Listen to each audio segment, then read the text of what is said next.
Good evening, and welcome to this meeting of the Boston School Committee. I'm Chairperson Jerry Robinson. We'll begin with the Pledge of Allegiance.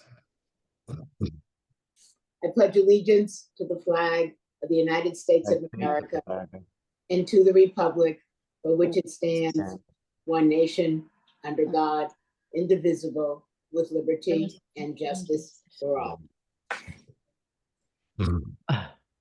Because this is a remote meeting, I'll ask Ms. Parvitz to please call the roll. Thank you, Chair. Dr. Alkins, Mr. Cadet Hernandez, Mr. Cadet Hernandez, Mr. Omer Ismail, Ms. Lima Barbosa, Here. Ms. Polanco Garcia, Present. Mr. Tran, Here. Mr. O'Neill, Present. Ms. Robinson. Present. We have a quorum. Thank you. Tonight's session is being shared live on Zoom. It will be posted on the school committee's webpage and on YouTube. Tonight's meeting documents are posted on the committee's webpage, bostonpublicschools.org/school committee, under the February 26th meeting link. The meeting documents have been translated into all of the major BPS languages. Any translations that are not ready prior to the start of the meeting will be posted as soon as they are finalized. The committee is pleased to offer live, simultaneous interpretation in Spanish, Haitian Creole, Cape Verdean, Cantonese, Mandarin, Vietnamese, and American Sign Language. The Zoom interpretation feature has been activated. Zoom participants should click the globe icon at the bottom of your screen to select your language preference. I want to remind everyone to please speak at a slower pace to assist our interpreters. I would like to begin tonight by taking a few minutes to note the passing of Leroy Peoples Jr. Mr. Peoples was a dedicated member of the BPS student support team, known for his tireless work with students in school. He inspired hope, reminding students of their worth and potential. Leroy's legacy as a mentor and advocate will be deeply missed by all. Superintendent, would you like to say a few words? Thank you, Chair. I think the entire BPS is grieving. Leroy was someone that everyone knew. He was somebody that made his way in to support our students, and particularly our students who struggled or were struggling, who needed that kind of pick me up and that support and that hand at a given moment. And Leroy just had a way of instilling hope in kids and staff. And when I heard of his passing, I was in shock and then just really just deep grief, because Leroy is a one of a kind. You can't ever replace Leroy. And I do think that he has changed generations of kids in the city. And here in BPS, his work with the student support team has been just deeply impactful in the short amount of time that he's returned with us. So just my deep condolences to his family, and to all of our students and their families and staff in the schools who had the privilege to know Leroy. Thank you. Now, please let us pause for a moment of silence in memory of Leroy Peoples Jr.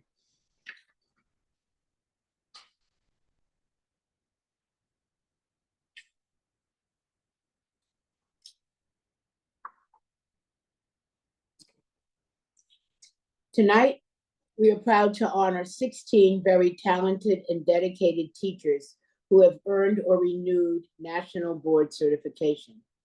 National Board certified teachers are highly accomplished educators who meet high and rigorous standards. Before I turn it over to Assistant Superintendent for Teacher Leadership and Development, Shakers Ford Walker, to tell us more about the National Board program, I'd like to invite the superintendent to say a few words. Superintendent? Great, thank you, Chair, and thank you to Shakira for all of her work with this. This really enables us to celebrate just the professionalism of our teachers. This group of 16 teachers, when we talk about the certification, it is a really rigorous certification to go through, and it is considered in the teaching profession the highest of achievements. And to have 16 in our district who are really being held up as the nation's best, it's a wonderful reflection for our whole district, but certainly for these 16 individual teachers and their families. Could not be more proud of them and could not be happier for them that they're being recognized for their work, both in mastering their content and in their teaching and instruction.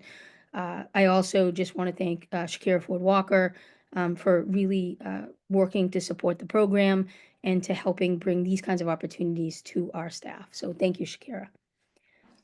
And I think, Chair, Eric Berg, who is the head of our BTU, is here as well. Okay, is Shakira going to give an overview? Yes, I am here. Thank Yeah, you. yeah. Thank you, Thank Madam you. Chair. And then we'll turn it over to Eric. Thank you. Wonderful. Thank you, Madam Chair and Superintendent Skipper. Good evening, all. I am so excited to recognize and celebrate our National Board Certified Teachers today. Achieving National Board Certification is a great accomplishment and an important statement about the high quality of these teachers' classroom practice. Our students are the real beneficiaries. I want to share just a little about our program and the work we are engaged in to recruit, support, and increase the number of MBCTs in the Boston Public Schools.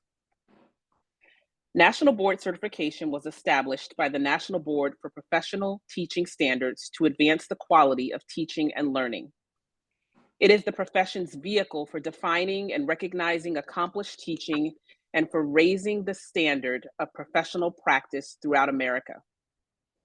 National Board standards are created by teachers for teachers, as is National Board Certification, a voluntary process to certify teachers against those standards. Boston Public Schools and the Boston Teachers Union have partnered and established a joint program to support diverse educators to achieve this gold standard in teaching excellence and expand the number of MBCTs in BPS. The BTU BPS program is centered on elevating teaching and empowering teachers. We provide a variety of learning opportunities and individualized support to candidates pursuing their certification at no cost.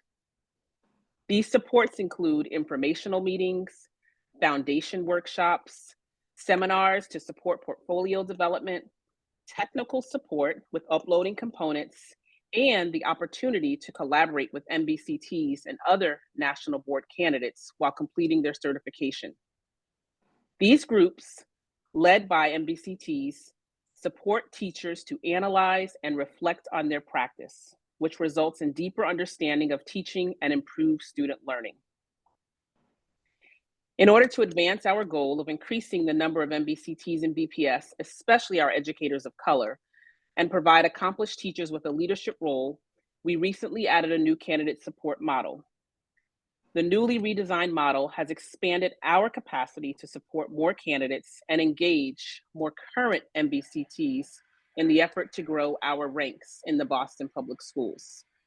The ultimate goal is to become a program that is building capacity, aligned to district priorities, effectively building awareness about the wealth of supports available to teachers, and enlarging our network so that it strengthens the teaching profession to advance student learning and achievement. This year, we were also fortunate to receive a grant, Margins to Center, focused on supporting educators, particularly educators of color, to pursue and achieve the honor of National Board Certification.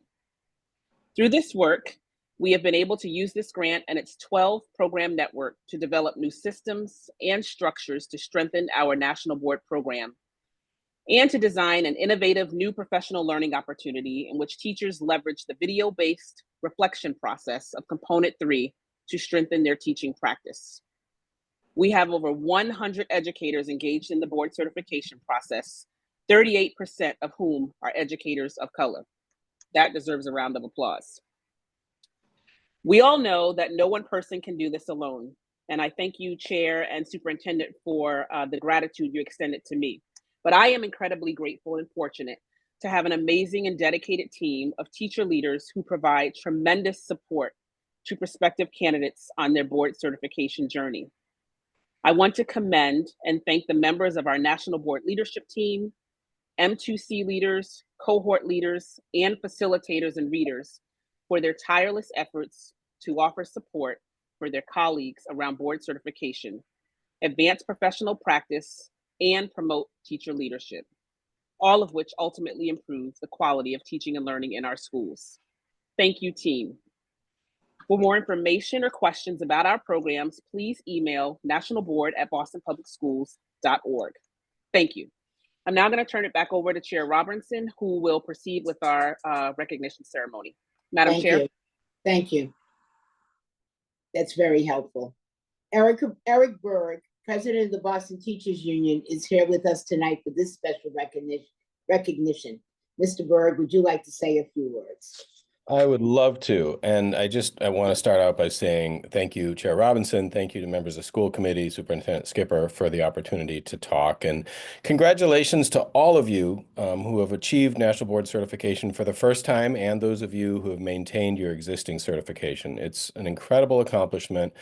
And as others have said, it's a real testament to your commitment to your students and your school. I'm looking over my shoulder at my own certificate from the school committee on the wall in my office because 13 years ago, I achieved my own National Board certification. And I know firsthand what a demanding process it is, but also what a rewarding experience it can be.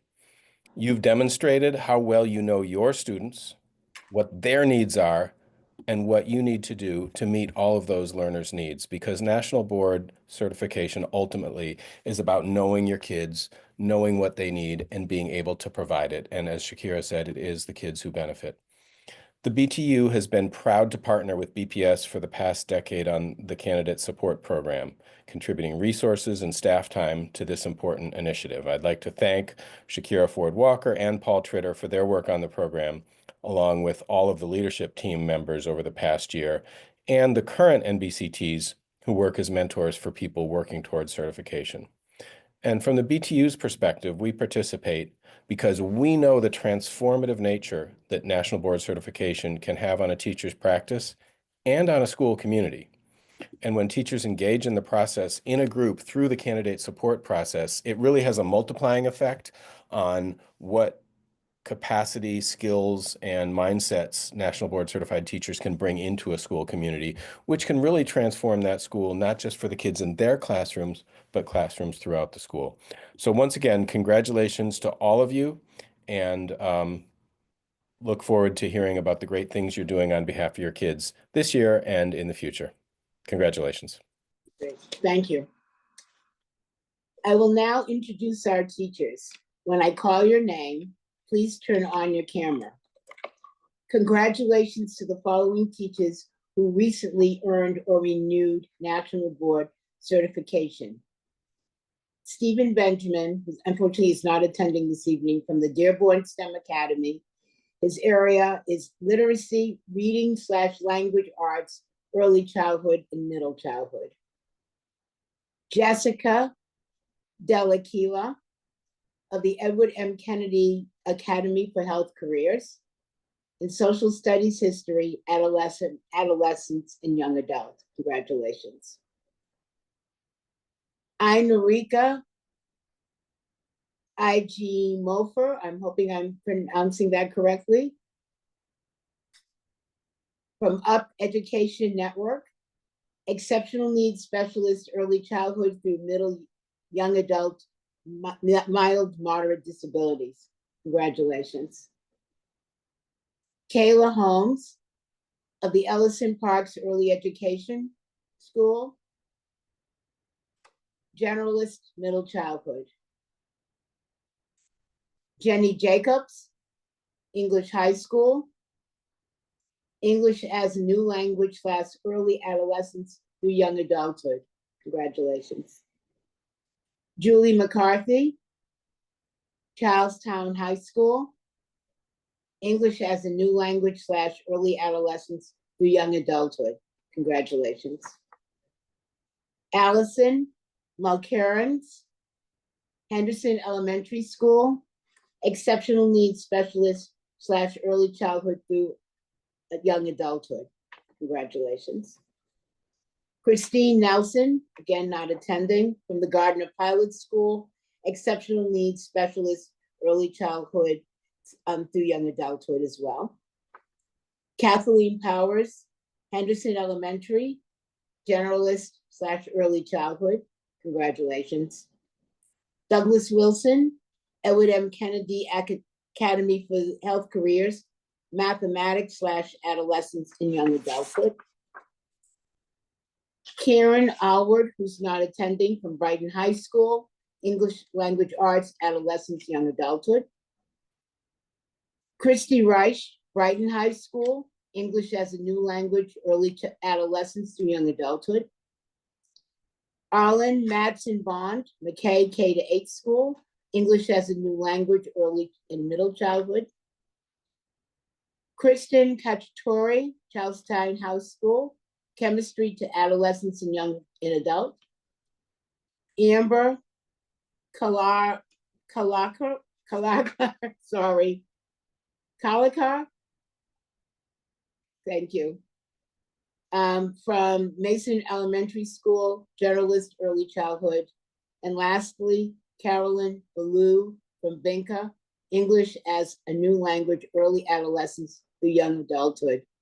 Congratulations to you all. We have citations and pins that we'll be sending out to you.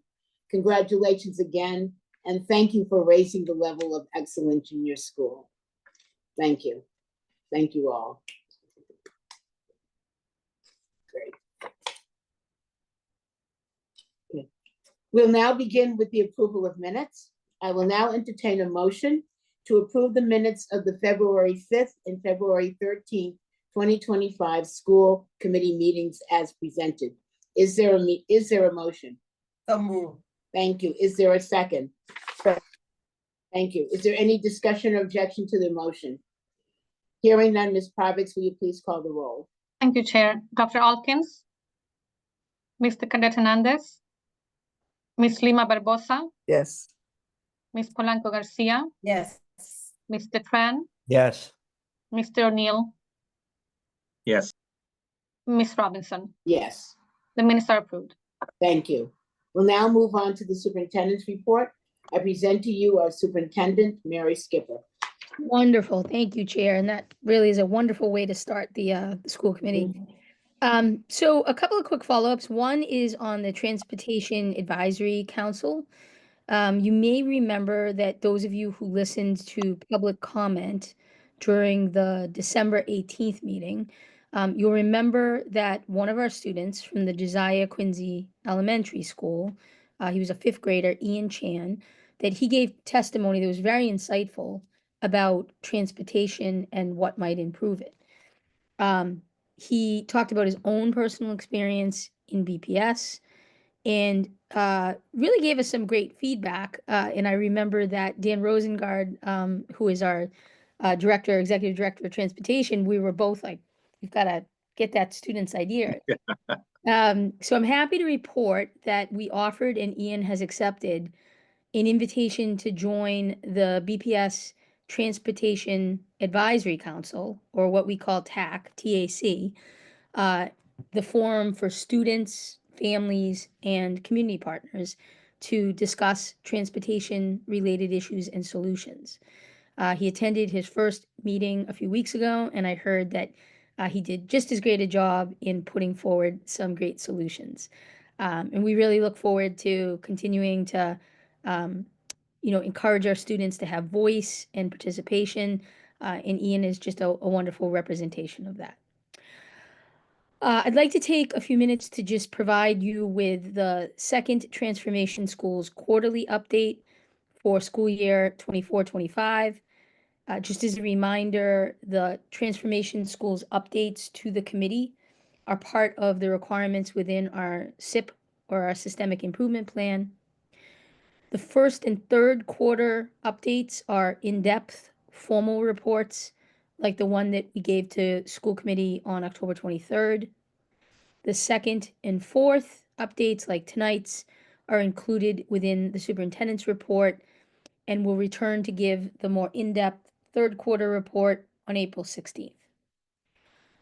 Certainly, while there's some promising evidence of progress in our transformation schools that we shared, we also know that there's an urgent need for accelerated academic growth and achievement.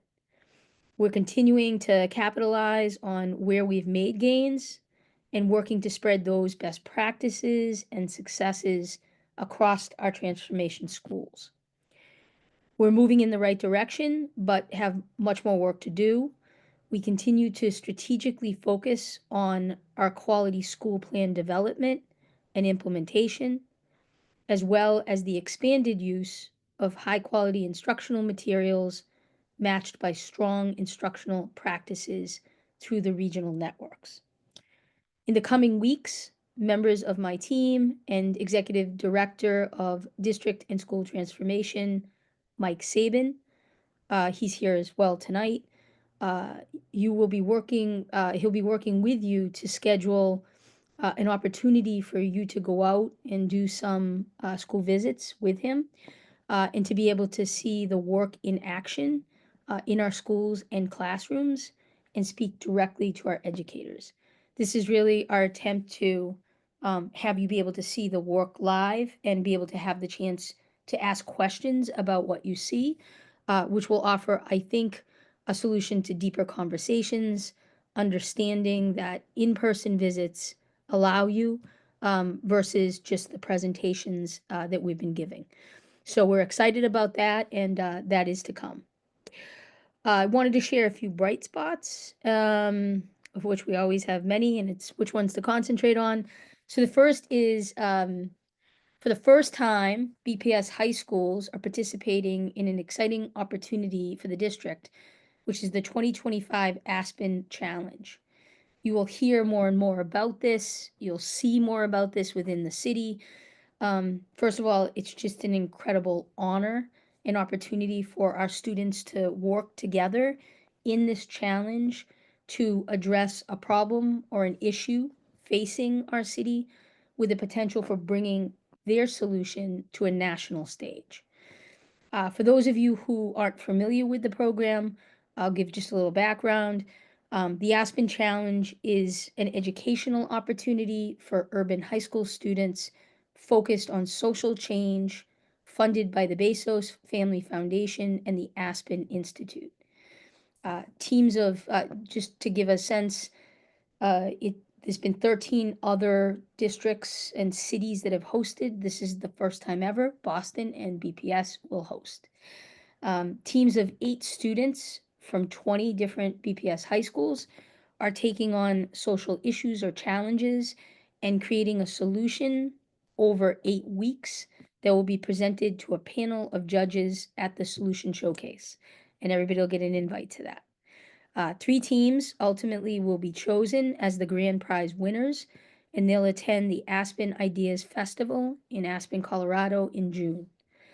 A couple weeks ago, I attended, Chair was there, what they call the Aspen Challenge Kickoff, and you can see some of the pictures from there. There were about 200 high school students. You could feel the energy and you could feel the excitement in the room. You could also feel them wondering what this is about.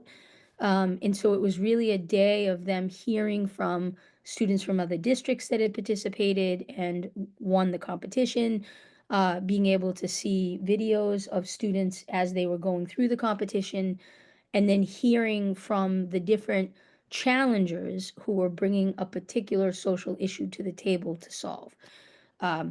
Examples were housing and homelessness, drug, substance, and how it's portrayed in social media to young people, gun violence. I mean, these were really issues that our students show interest in and want to be part of the solution. So I'll come back in future months and update, but we'll get mark your calendars out so that you can attend that solution showcase and like Chair and I did, feel just the tangible excitement that the kids are bringing to it. We also, this month, I joined Mayor Wu at Madison Park Technical Vocational High School for the launch of their Career Exploration Initiative. This is actually one of my favorite events, always has been in the high school space. There were guest speakers from various health career fields. They participated on a panel and they shared their experiences in the industry with students in the allied health program and answered students' questions. This was all possible and supported by the Career Champions Network. This is a long time partner in Madison Park and within BPS. And they help with building out the career and technical education program. They offer these kinds of opportunities for industry partners to come in, for us to update curriculum, and for us to really connect students with strong career pathways in Boston. I will say there were at least 8 health professionals, ranging from surgeons and doctors to nurses to home healthcare, in-home healthcare assistants. And they each spoke extremely passionately about why they chose that work. And you could see for our young people, 9th graders, 10th graders, 11th graders who are in the pathway or exploring, you could see the wheels turning of, can I see myself in this and do I feel that why? So it was just a wonderful event and many people to thank, but school leader Neil and his vision in making sure that the Career Champions Network organized this. It was a really beautiful event. Some other recent BPS celebrations. Over the past several weeks, BPS students and staff commemorated several special times of year. Dr. Martin Luther King Jr. Day, Lunar New Year, and the Black History Month. The BPS Visual and Performing Arts departments hosted the annual MLK celebration at the Josiah Quincy Upper School in the beautiful building. This year's event featured readings by several winners of the BPS Humanities Department's 2025 Dr. Martin Luther King Jr.'s Poetry Competition. The program also included inspiring performances by many of our talented BPS students from the Josiah Quincy Upper School, Boston Latin Academy, the Chittick Elementary Choir, the Horace Mann School, and the Boston Arts Academy. The Josiah Quincy Elementary School staged their annual Lunar New Year celebration earlier this month, which included, it's an amazing event, included just so much joyous dance and music performance. Big shout out to the student performers who always put on a great show, marking the start of the Year of the Snake. The Boston Arts Academy Spiritual Ensemble performed earlier this week at the Black History Month event at the Bowling Building. It's just always incredible to listen to them and to watch them. It's a very emotional performance, as it's a song and prayer. And the room was filled, and it was just a wonderful community time to celebrate Black History Month, both with music and with fellowship. Thank you to Chair Robinson and Member Lima Barbosa for taking time out to be able to come and celebrate with us. Earlier this month, BPS observed National School Counseling Week and celebrated the work of school counselors across the district. This year was especially memorable because Curley School 7th and 8th grade school counselor Sulehi Santos was named the Massachusetts School Counselors Association Counselor of the Year. And it was a surprise announcement. We're very proud of Suhaili for all her work, the tangible connection with the kids. You could feel it and see it. And just really to all of our counselors for the guidance, support, love that they give to our students every day. February break was very busy for us in BPS. We had students of all ages engaged in lots of different activities. A big shout out to the work of the Student Support Department, Corey McCarthy, and the Family Advancement Teams with Magali Sanchez and Ana Tavares Division. Under their direction, Corey's and Magali's, well, under Corey's, we had more than 1,000 registrations for vacation week activities, and 92% of those students engaged with our programming. So we were able to get them into a variety of different kinds of programs and slots, and they came. Every program was at capacity and provided such a great balance of wellness, academics, athletics, and engagement. There was something for everyone, as Corey and the team designed it out. The Comic-Con literacy program, the Saturday school program and grade recovery, esports and STEM programs, which included coding, Python, and game design, juniors, boys juniors volleyball camp, 617 wellness Sundays, and we also continued with our ongoing career exploratory programs, which included the Young Barbers and drone flying programs and the Junior Chefs Initiative. And Corey was one, Corey kept sending like so much, like seeing the kids and how engaged they were in each of these programs, just working with each other, working with the professionals who were coming in to offer them. And you could just see that for those 1,000 students approximately, it was a very full and fulfilling February vacation. So thank you to Corey and his team for the work. Chief Magali Sanchez and the expanded learning team, in collaboration with the academics division, also created meaningful learning experiences for more than 700 students across 20 schools for our February Acceleration Academies. Dedicated school teams and teachers engaged students in high quality learning experiences that supported their growth and nurtured their curiosity. In fact, 90% of the student survey respondents reported that their teachers explained concepts clearly, and 84% said that they were supported when they needed help. In addition, 78% of the students said they felt comfortable participating in activities, and 63% found the topics relevant to their everyday experiences. This is more and more what we're doing, surveying the students since they are the customers, and making sure that they're, what we design is actually hitting the mark for them and giving them the experience that they're looking for. It's huge work to pull these together over the vacation weeks, but so essential so that there's so many opportunities for our young people to participate in. We're really thrilled with all the results. This is something we continue to want to build and grow on because we just believe it really supports student growth and confidence. Want to thank all the educators and school teams. I got lots of pictures from different schools that would take the picture of their team at the Acceleration Academy and then send it. And you could just see that the kids felt really happy to be there. So thank you to all of the educators, to Corey, to Magali for making it all happen, and the academics division.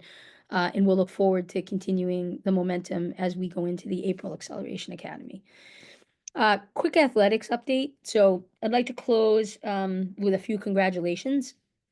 First off, congratulations to Boston Latin Academy for winning the 2025 Co-Ed Swimming City Championships. I also want to acknowledge the hard work of the O'Brien School of Math and Science and East Boston High for their second and third place finishes. BPS also held the 2025 Boston City League Indoor Track Championships in February at the Reggie Lewis Center.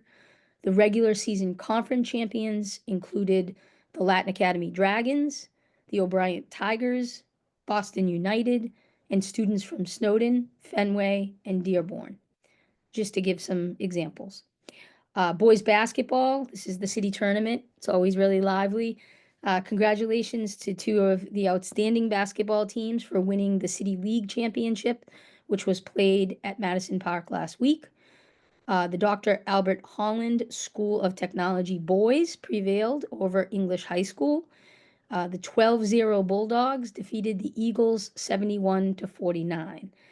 And the O'Brien School of Math and Science girls team defeated Snowden International School 51-39.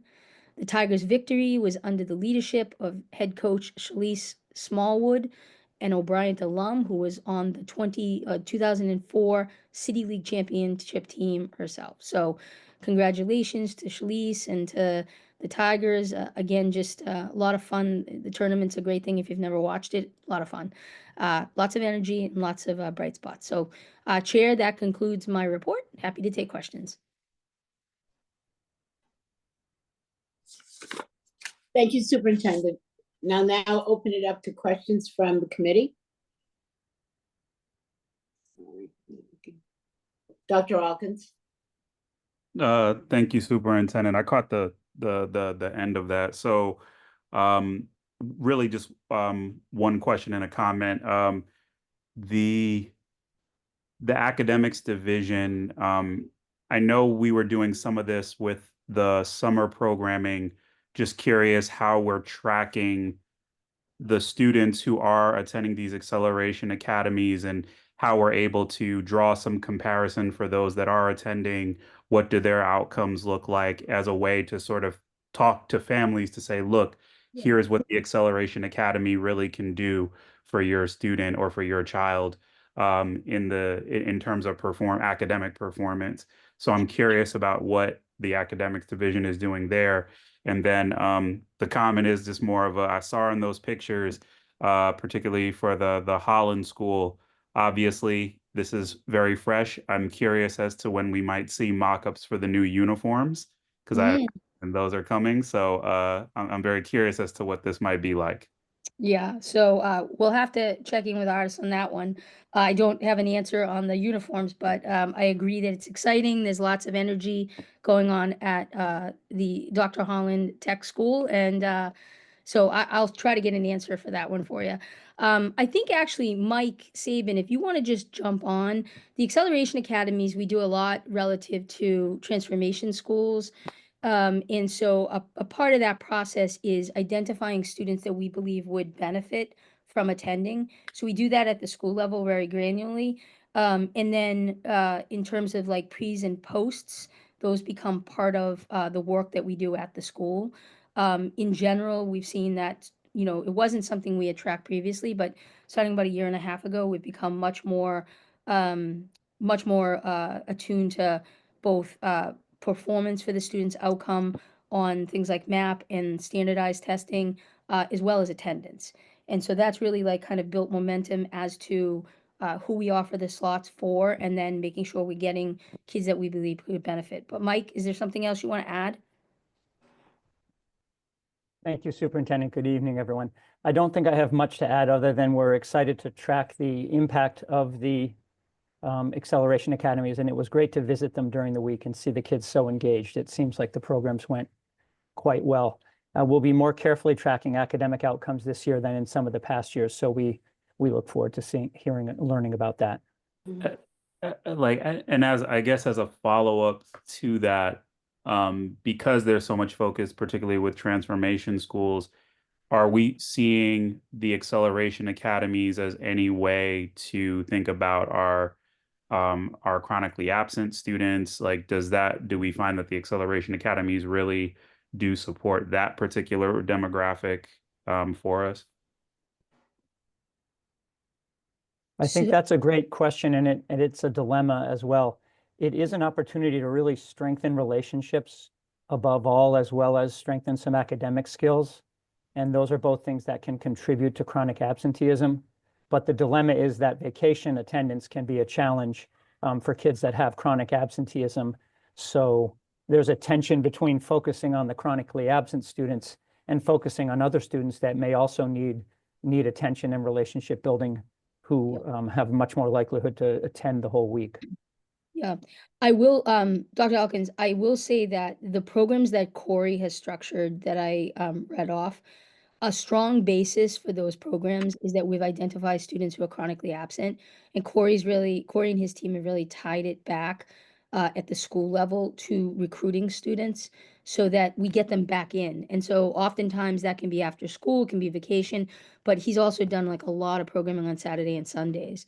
And it's that kind of hook with kids to get them back in to do something that might not be like on face school specific, but is fun, engaging, and like has the support that gives us the chance to then talk to the kids, build relationships, talk to them about how important coming to school is, and their parents, because a lot of those programs, the parents attend as well and the families come in. So that's been actually very instrumental. It's been a core strategy of the Win the Day campaign. And so we can actually, we'll share with you as we sort of start to get the academic results back. You know, we'll share with you and correlate back to the spring what we saw with Acceleration Academies specifically. But I don't think that particular one is aimed at the chronic absenteeism one. I do think the others are.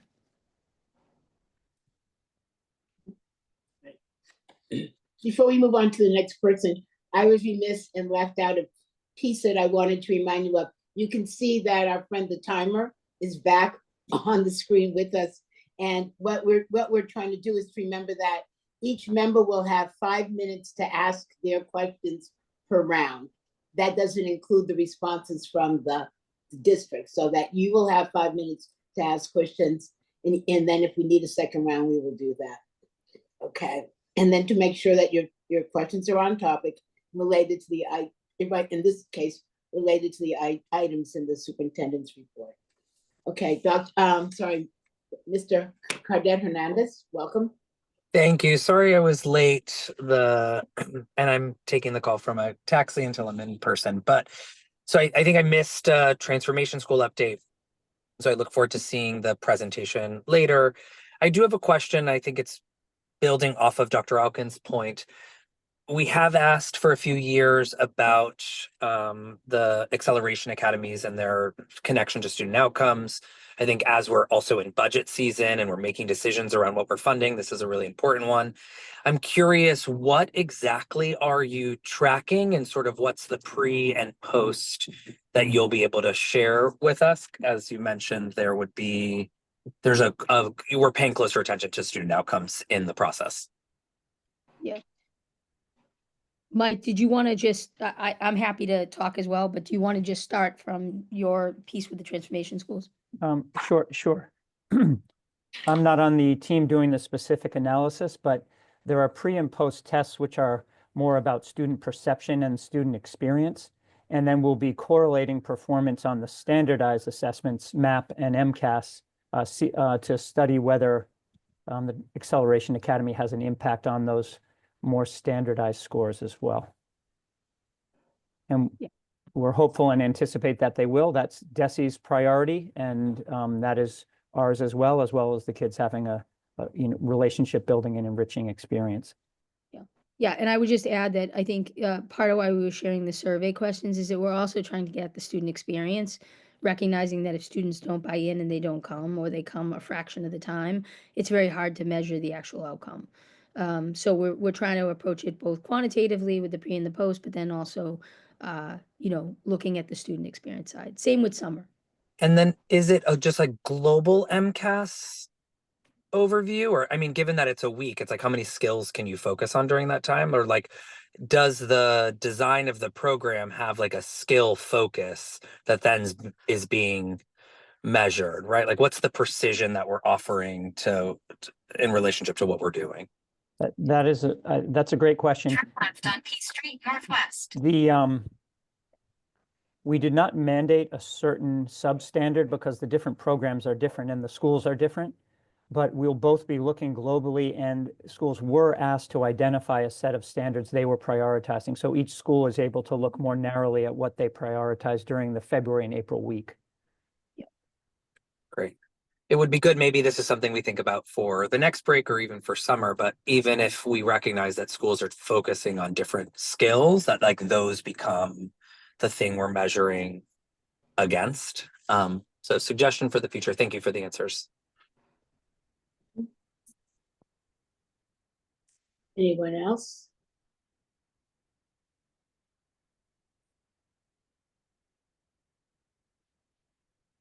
Mr. O'Neill? Thank you, Madam Chair. I'd be remiss as a former Boston Public School swimmer not congratulating the Boston Latin Academy for winning the city championships in co-ed swimming. That's fantastic to see. I wish I had attended the championship, actually.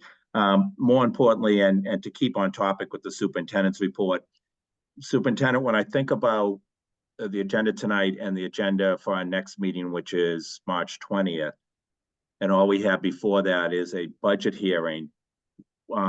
I was hoping you were going to address tonight, and I understand, if you weren't able to, but as we look at the proposals for long-term facilities plans and closures and mergers for this year, maybe at the beginning of the budget hearing, if you could just give us an update on what's going on with community involvement of each of the schools. I know a number of meetings have happened. I know parents' questions, I've heard from your team that parents' questions have often been about the transition planning in picking other schools and transition parent planning for the families, for the students, and for the staff. And so would love just to get an update, and if it's appropriate, Chair, to do it at the budget hearing, to give you some time to put the data together, Lieutenant, just where we stand on the community meetings and the community involvement with each of the schools that we've been discussing, and in particular, how the feedback has been and where we stand on transition planning. Sure, absolutely. Yeah, we can do that at the beginning of the hearing. I'll talk with Chief Stanislaus and her team. They've been really active, working across the communities, and then behind the scenes with staff, parents, and so forth, answering questions and so forth. So I'll make sure that we have something at the beginning, if that is okay with you. That's fine. Thank you. Yeah, we're aware these meetings are going on, so it'd be helpful to hear, Sure. what the questions have actually been, what the focus of the parents have been, et cetera. Thank you. Appreciate it. Thank you, Ben. Thank you. Dr. Alkins?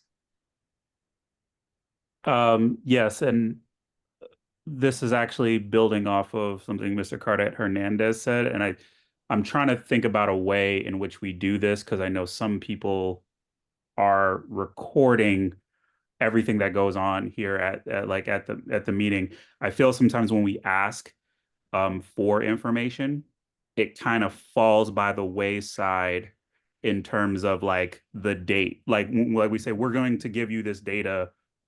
The next question is when. Like, when do we expect it? When does it come back up in a meeting? I don't care if it's just like a random note to say, hey, remember 3 weeks ago you all asked about this? Yep. Like this, because I feel like we would ask something, and just like anyone else, we might forget that we asked 3 weeks ago, and then all of a sudden it comes back up. So I think when we talk about getting data from you all, something that actually triggers an actual, like, on this date, we're going to get it. We're like, whether you have a full picture of it or not, like, this is when the next update is. So it's more something for like us to think about as a group, like when that happens.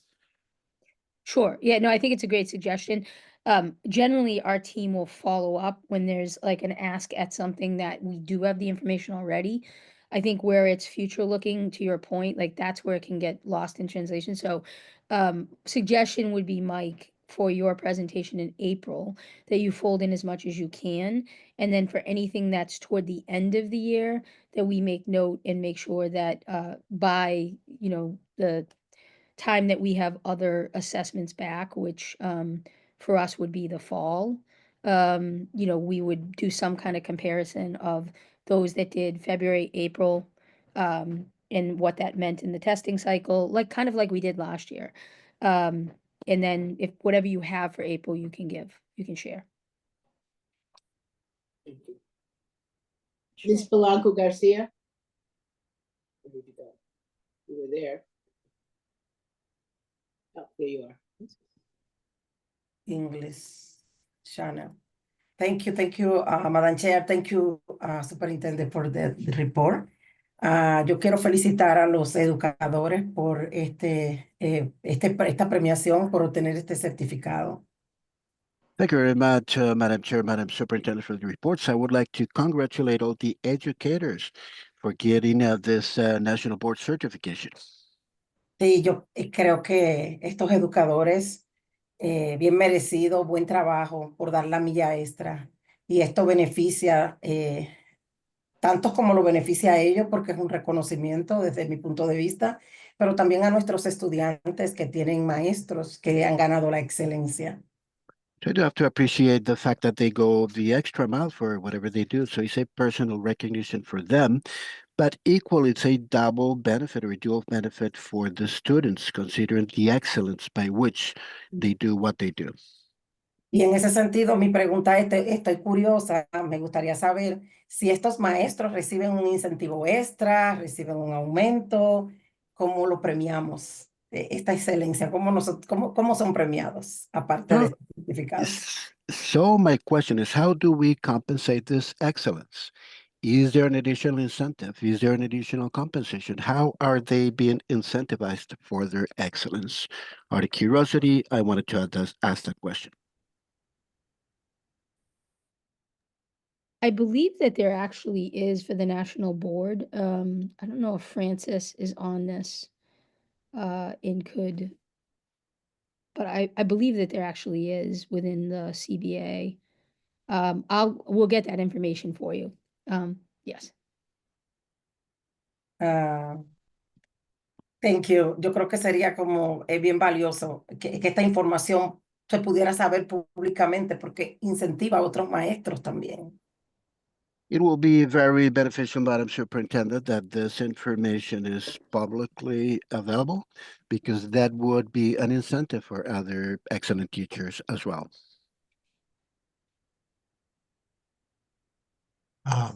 Superintendent, if I may. Oh, you may. You do have the answer, Chief Bloom? Yes, I did my quick find in the teacher's contract just to make sure I got the number right. So a couple of things. First is staff are reimbursed for the costs of application fees. And then all certain national board certified teachers receive additional compensation as part of their annual salary. Excuse me, David. In Spanish, nobody interpreted right now. I can hear you. In Spanish, David, you channel. in the channel? Should I? You gotta go into that. Go into your. You okay, David? Is the problem is in channel, the Spanish channel, nobody interpreted right now. Now, yes. Okay. Great. So we reimburse for the cost of the application, and then they get a percentage increase in their salary as long as they retain their certification.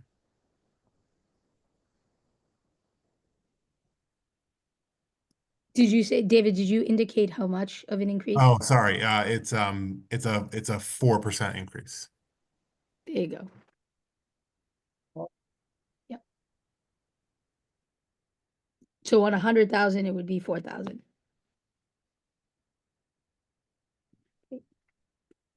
Okay, thank you. Thank you for that. Thank you, Rafa. I don't see any other hands, but Superintendent, I have a question. It was very exciting to be at the kickoff of the Aspen Challenge, and I stayed that day to hear what the 5 challenges were. Have the student groups picked their challenge, or when will they be doing that? Yeah, they're in the process of doing that now, Chair. I'll check with Ian Clark to see what the deadline is for that. But I was first of all impressed at the topics the students Yes. expressed interest in, right? Yeah. Because they were all real world and serious topics. Yes. So yeah, there was even one on green spaces. Yeah. Okay. Thank you. There are no further questions. I'll now entertain a motion to receive the superintendent's report. Is there a motion? So moved. Thank you. Is there a second? Second. Thank you. Is there any discussion or objection to the motion? Hearing none, Ms. Parvex, will you please call the roll? Thank you, Chair. Dr. Alkins, Yes. Mr. Cadet Hernandez, Ms. Lima Yes. Barbosa. Oh, thank you. Yes. Ms. Lima Barbosa, yes. Yes. Ms. Polanco Garcia, Yes. Mr. Tran, Yes. Mr. O'Neill, Yes. Ms. Robinson. Yes. The superintendent's report is approved. Thank you. We'll now move on to general public comment. Ms. Parvex. Thank you, Chair. The public comment period is an opportunity for individuals to address the school committee on school-related issues. Questions on specific school matters are referred to the superintendent. Questions on policy matter may be discussed by the committee later. There are 2 public comment periods. The first is limited to 1 hour. Anyone who hasn't testified during the first hour will have an opportunity to testify at the end of the meeting. We have 12 speakers this evening. Each person will have 3 minutes to speak, and I would remind you when you have 30 seconds remaining. If your remarks exceed 3 minutes, please email your comments for distribution to the committee.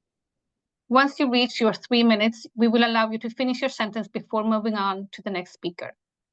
Speakers may not reassign their time to others. The time that an interpreter uses for English interpretation will not be deducted from a speaker's allotted time.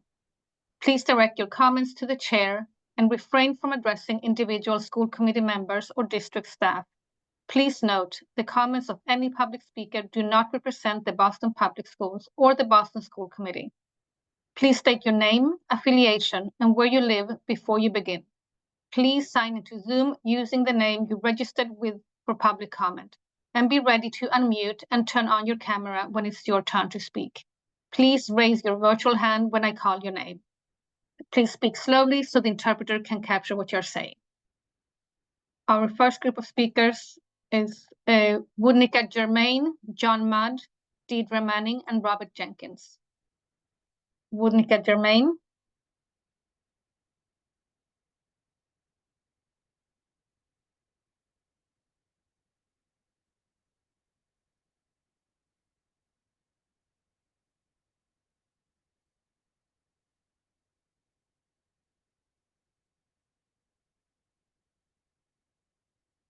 You can start. Good evening, everyone. My name is Mika Germain, and I am a resident of Mission Hills. I am coming to you from Sociedad Latina, a youth development organization located in Roxbury as youth leader in the youth community organizing. My colleague has spoken at previous SC meeting this fall about the concern that Sociedad Latina has regarding the teen mental health crisis and their relationship to our tech use. As a young person, I can see the negative impact on too much screen time and the harms of social media, including unhealthy comparison, misinformation, racism, self-harm, and cyberbullying. I see cyberbullying often when people post about themselves. The comments are full of people tearing them down for their body, their hair, their race. Negativity like this can create insecurity about their race or culture, something they shouldn't feel ashamed of. But social media is not the only concern we have regarding teen and tech.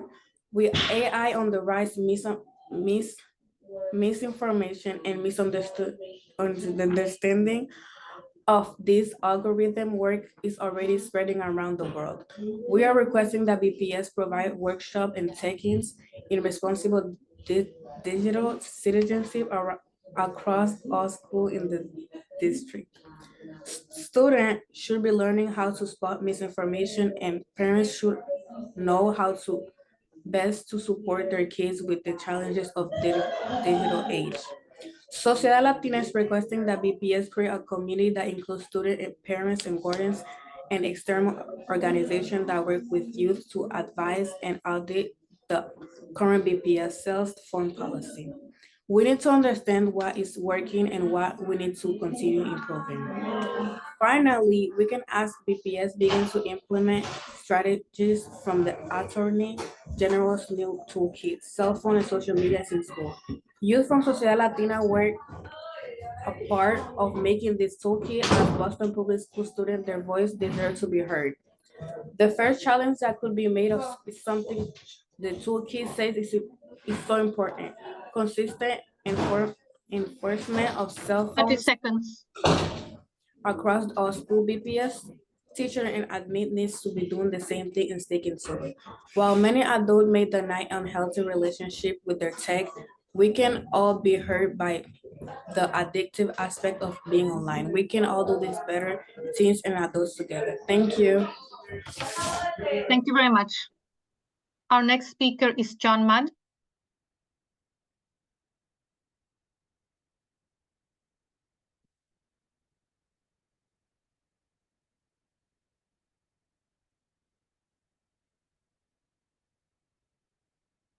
Can you hear me? Yes, we can hear you. Thank you. Okay, thank you. My name is John Mudd. I'm a resident of Cambridge and a longtime education advocate in Boston. First, a quick reminder, I've raised two major questions about the $8 million cuts in funding for multilingual learners and staff, and they're yet to be answered. But tonight, I want to focus on service mapping. Service mapping in the instruction and grouping of multilingual learner students, as described to the school committee in the budget documents, has the ring of rigor, but it is actually misleading and inappropriate for multilingual learners. As applied to special education students, it assesses the need for various specialized services like speech therapy or occupational therapy or reading assistance across the IEPs of groups of students. For multilingual learners, however, there is only the assessment of one type of student need, the ELD level, and one prescribed service, ESL minutes. There is no assessment of the needs of students who could benefit from increased access to native language and grouping in the dual language or transitional bilingual education programs that DESE guidelines permit. For multilingual learners, therefore, this is not a genuine assessment of student needs. Under the guise of some progressive sounding rhetoric, it is in fact a process which is predetermined to assign multilingual learners to English-only gen ed classes with ESL minutes, a strategy that BPS and DESE data shows is failing over 90% of multilingual learners. Please stop implementing the failed inclusion strategy for multilingual learners. What we need is not the kind of immersion that drowns students in failure, but for BPS to develop and implement a long-term plan to increase access and instruction in native language and the grouping of students to carry this out. Some argue that grouping ML students in instruction in native language leads to segregation. But Judge Garrity, the champion of desegregation in Boston, recognized the need for grouping of ML students. His order of June 5th, 1975 states, quote, "The assignment of bilingual students before others will prevent excessive dispersal. 30 seconds. Thus, the clustering of bilingual students will be possible, and Boston's schools will be enabled to fulfill the promise of the state's exemplary bilingual education law, as well as meet the requirements of the Federal Civil Rights Act of 1964. If BPS wants to do service mapping for ML students, make it real. Service map the student needs for increased access and grouping to native language programs. Thank you, and Mr. then Mudd. develop a Your long-term time plan is up. to Thank you. meet this need. Thank Thank you you. for listening. Our next speaker is Deidre Manning.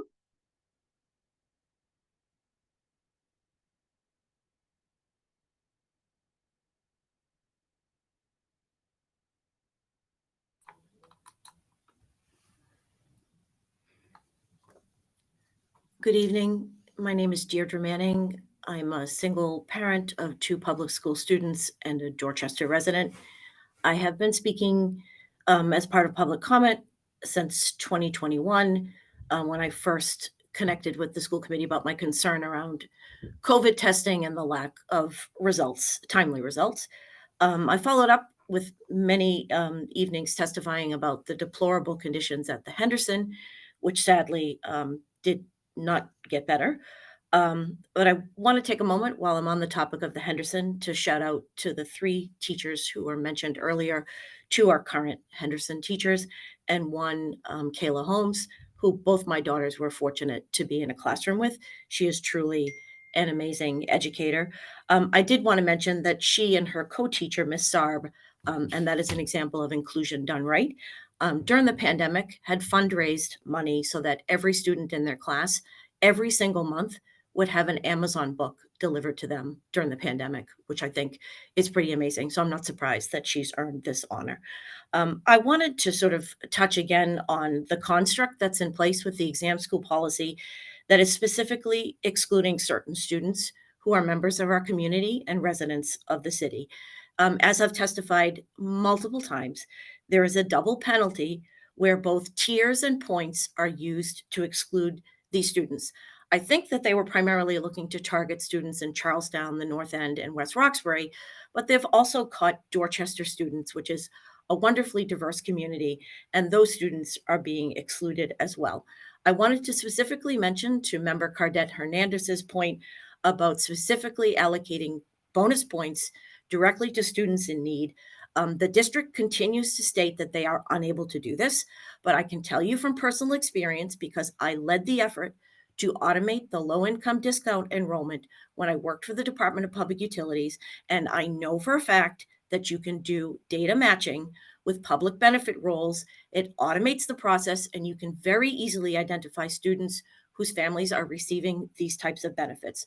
My cynical reason for BPS saying that they can't do this is that they want to hold families hostages to their underperforming schools. I have spent decades in public policy, and I have to say that with absolute certainty, I am 100% in this issue, and that rearranging the deck chairs is simply not acceptable. I wanted to point out to you, and I have to leave it like this because I don't want it to be blurred. This is an $11.5 million home in a tier 1 neighborhood that has something like 8 bathrooms and 5 bedrooms. It's absurd that this home, which is only 1,100 square feet, not 8,000 square feet, is in a tier 8 Thank you, Ms. neighborhood, Manning. now Your time tier is up. 4. Thank you. Please stop it. Our next speaker is Bob Jenkins.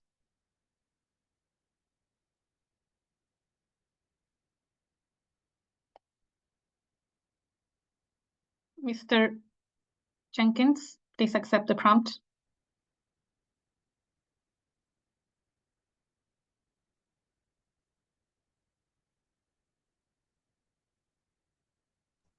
Yes, can you hear me? Yes, we can hear you. Yes, we can. Thank you. Yes, Robert Jenkins, as you all know, Madison Park, president of the Madison Park Alumni Association, class of 1978. Speaking about the city wanting to file with the MSBA on finding more funds for Madison Park Vocational School. Now, we've gone through a three-year process of community meetings, but not engaging the community.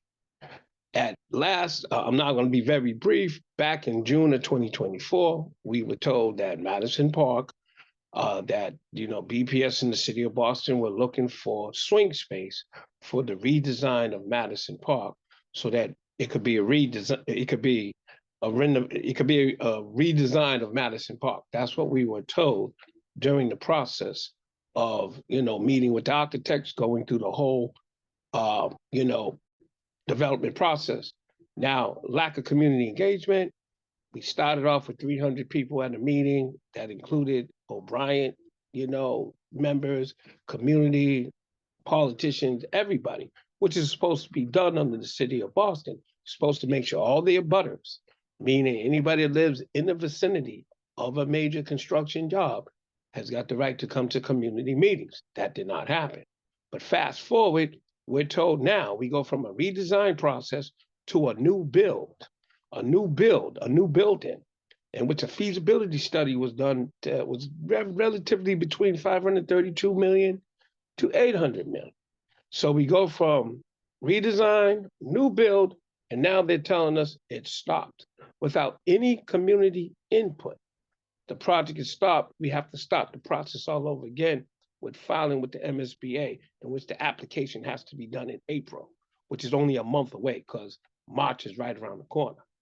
And they feel as though we still have to wait until December 2025 to find out whether or not we even receive the funding. It's not guaranteed. So my question is, and you have to look at this when it's presented later on tonight, what are the other options? What is plan B? What is plan B if we get rejected from the MSBA? Why wasn't Madison considered further? We've been talking about Madison for the last 3 to 5 years. We know the school is nearing 50 years 30 old. seconds. It's nearing 50 years old. And my question is, Lexington, they 600 to 800 million, close to 700 million for Madison Park. The question is, if we don't get the MSBA funding, what happens? What happens to that jewel that can shine? Thank you very much. Thank you, Mr. Jenkins. Our next group of speakers is Gabrielle Antignano, Madison Morley, Nicole Livingstone, and Cheryl Beckman. Please raise your hands. Gabrielle Antignano.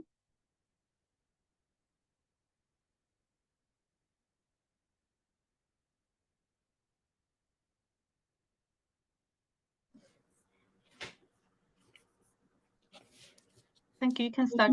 Hello. My name is Gabrielle Antignano, and I am the family liaison at the Dever. I am here to express deep concern about the proposal to close our school. There was no school on the peninsula when Columbia Point opened until 3 years later in 1957 when the Dever was built. Why is BPS willing to destroy a 68-year relationship and close the only elementary school in Columbia Point? What message are we sending to our Columbia Point and Harbor Point families? That the high-quality school experience close to home applies to other Dorchester neighborhoods but not theirs? What message are we sending to our young, vulnerable students that the building is not good enough for them, but is good enough and will continue to be used for the students next door at Ruth Batson Academy, as has been repeatedly mentioned in ongoing conversations regarding the long-term facilities plan? Back in 2014, when the Dever entered state receivership, a task force was created by DESE and BPS with Harbor Point and Dever families to discuss concerns. Why did this process not occur for conversations about a possible closure? The students and families most profoundly affected by these decisions have been systematically excluded from the conversation. That BPS is choosing to perpetuate the long-standing history of missing voices, exclusion, and lack of meaningful conversations and participation in shaping the future of the Columbia Point Peninsula is deeply disheartening. We urge you to acknowledge and address this ongoing marginalization and work to ensure that the voices of our community are genuinely heard and considered in such a major decision. Such choices should not be made without authentic and inclusive community engagement. Additionally, the instability caused by these transitions have long-term effects. We don't know which schools may be next, so parents, families, and staff are left wondering if they may face this upheaval every year. Will students be forced to continually adjust to new buildings? Will they face ongoing instability throughout their education? The plan is to have this happen through 2030, but what happens after? The only sure thing is that the exam schools will stay open. Our request is simple. We want to keep our school community intact. If concerns about the physical condition of the building are a factor, we ask you either merge us with another school or move us to another facility with available space. School buildings don't fail kids, but a lack of support and tearing apart a community does. Thank you. Thank you very much. Our next speaker is Madison Morley.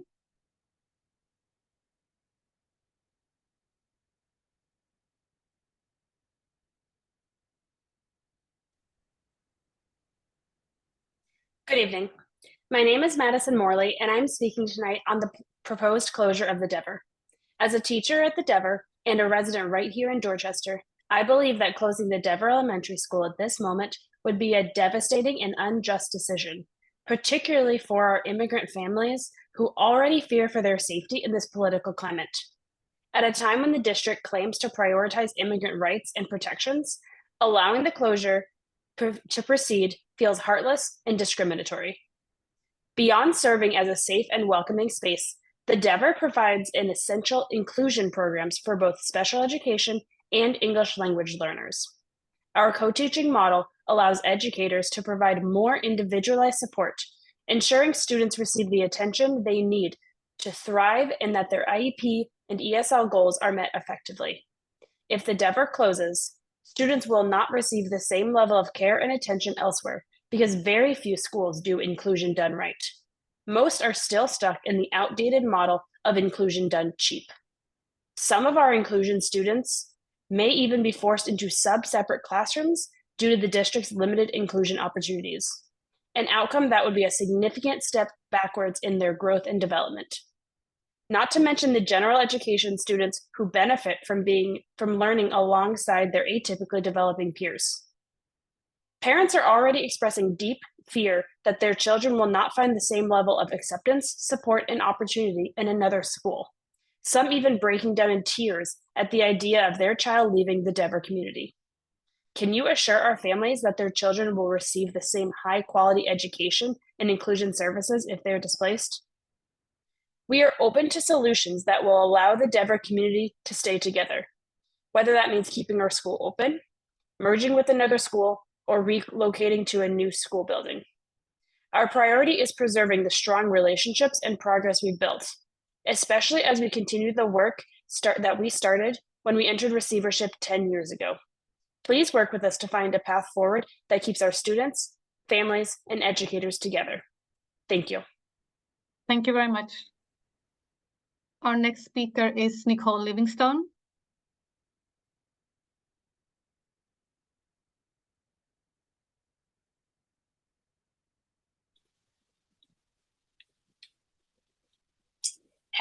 you hear me? Yes, we can hear you. You can start. Thank you. Good evening. My name is Nicole Livingstone, and I'm here once again to ask you to keep the Dever School open, not just for me, but for my students. I have testified here about why I believe in the Dever. So tonight, I wanted you to hear directly from the voices that matter the most, our children. These are the words of my fourth graders when I asked them about how they feel about our school. One student said, "When I came from the Dominican Republic, I did not know how to read or write in English, and now I feel like a pro because of the Dever." Another shared, "I love the Dever because my education's so much better than in DR, where the teachers were mean and didn't take the time to teach me anything." For many of my students, Dever is more than a school, it's a lifeline. One student said, "The Dever cares about my family, not just me. They help my mom and me find a place for us to live, and I feel safe with them." Another student told me, "I used to go to a school full of bullies, and the teachers didn't even bother to help. But when I came here to the Dever, the teachers and the kids were sweet, and now I have friends." They told me, "I feel loved here. You treat me right. My teachers make me feel confident and brave." And perhaps the most powerful words of all that I heard from a student who came here from the Dominican Republic last year in third grade. She said, "I didn't know any English, and now I am writing this to you all to save my school in English. My school did that. Don't take that away." So nobody is denying that our school building is not in the greatest condition. We're one of the oldest school districts in the country. What do we expect? But we also know that multiple schools with lower building scores than ours are not being considered for closure. We had our community meeting before February break, and it was honestly insulting. We were fed more misinformation, presented with data that was incorrect, and when specific questions were asked by teachers and family members in the community, they were not answered. I appreciate school committee member O'Neill asking about this at the start of the meeting, because I do think school committee members should be able to hear from us about the community outreach, or lack thereof, to be honest. A school is not just the walls that hold it up, it's the people inside it that make it a community. You can have a thriving, successful school in any building. So please, let us stay together, whether that is in this space 30 or seconds. somewhere else. The Dever's not just a building, it's a home, a safe haven, and a foundation for success. I urge you, listen to these children. Their voices matter. Their future matters. Please keep the Dever open. Thank you. Thank you. Our next speaker is Cheryl Buckman.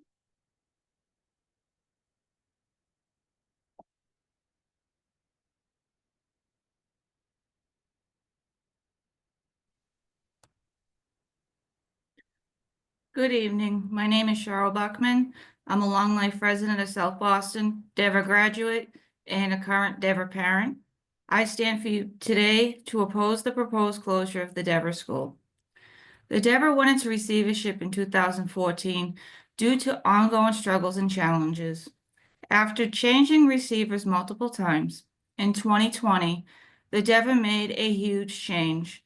They named a new receiver and also promoted Ms. Reardon to the school's principal, both working side by side to lead the Dever into improvement in the future.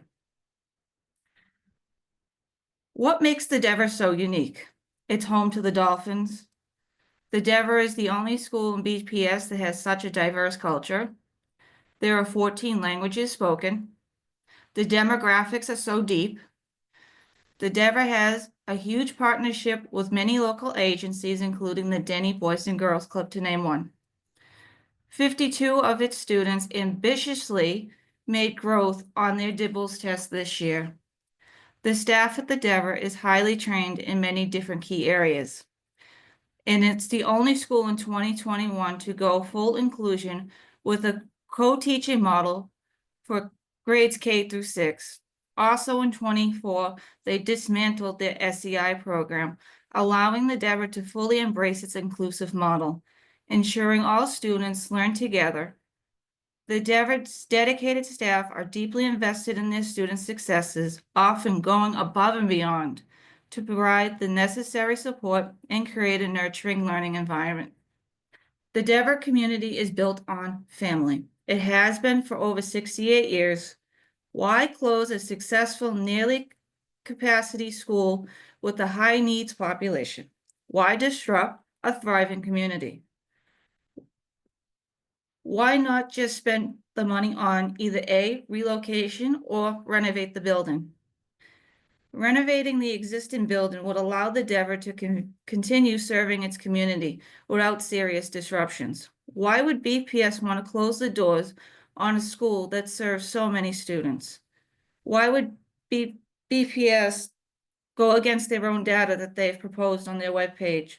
Or is it data that you find fit best your 30 needs? seconds. In closing, I come to you as a parent. It's the heartbeat of the Harbor Point community. If it wasn't for the Dever to play a pivotal role in my son's education, honestly, I don't know where I would be in his process. I'll leave to you with this. How would you feel if your home was taken away from you? If your brothers and sisters were scattered all over the country? The Dever works best. Thank you very much.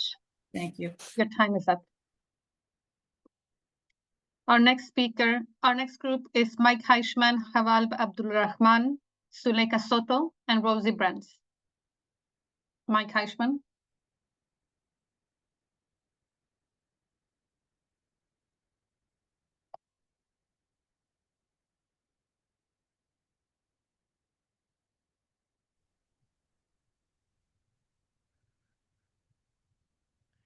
Mike Heischman, Dorchester.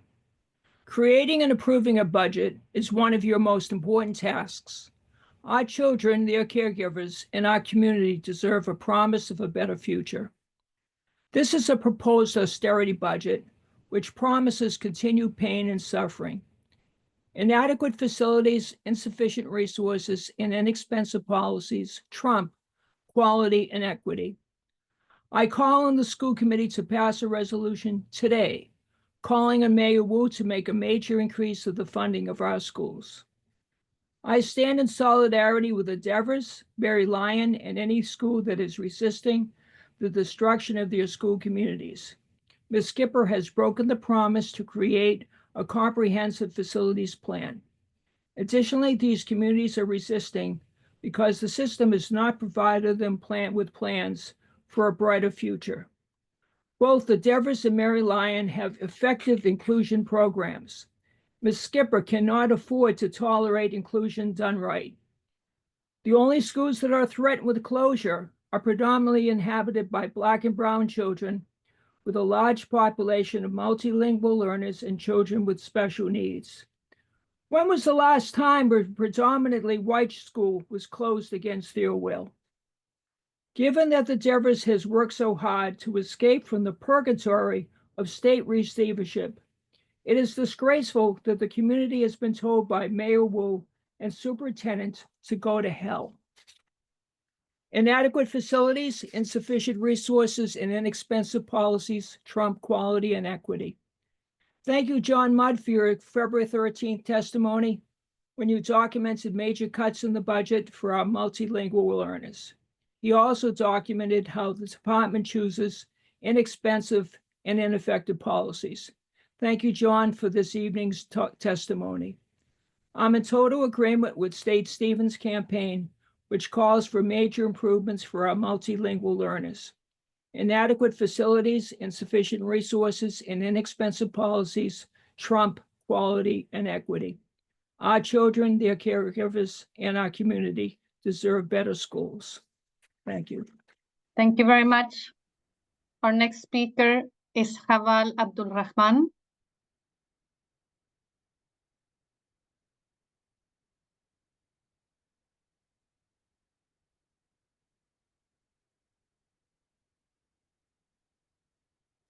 Can you hear me, please? Yes, we can hear you. Okay, let me start. Good evening, everyone. My name is Haval Abdulrahman. I'm a parent of two students in 3rd and 5th grade in Dever Elementary School. I live in Dorchester, just across of Dever School for 21 years. Thanks for giving me the chance to speak. I'm here tonight to oppose the proposal of closing Dever School. I strongly request that Dever Elementary School be maintained to serve the community of Columbia Point and surrounding areas. BPS argues that most students are from outside the school region. With respect to BPS data, many residential properties very close to Devon School will be affected by its closure. For example, Harbor Point Apartments with 1,200 residential units, Peninsula Apartments with 336 residential units. Dorchester Bay City project will be constructed with 1,845 upcoming residential units. This means Devon will serve at least 3,380 residential units. Again, 3,380 residential units directly attached to Devon School, in addition to surrounding neighborhoods. Ladies and gentlemen, 3,380 residential units is considered a small town or medium town. So is it fair to eliminate a town from an elementary school? My other justification to keep the school maintained is BPS did their best in many years ago to help us spending time and funds to improve Devon Elementary School by changing school principal, educator, staff, and improve academic skills and process. So why BPS try to demolish their great achievements?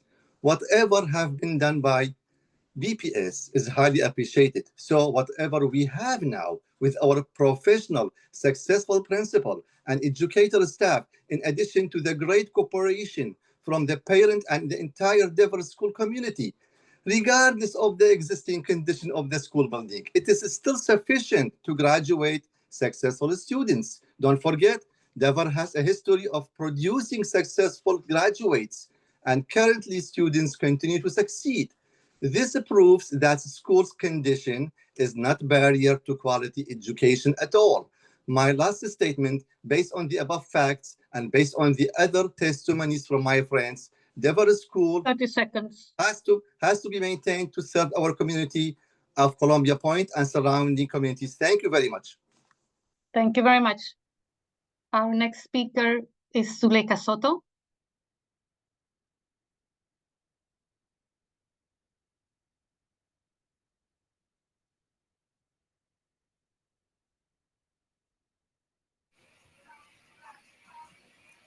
Hello, you can start.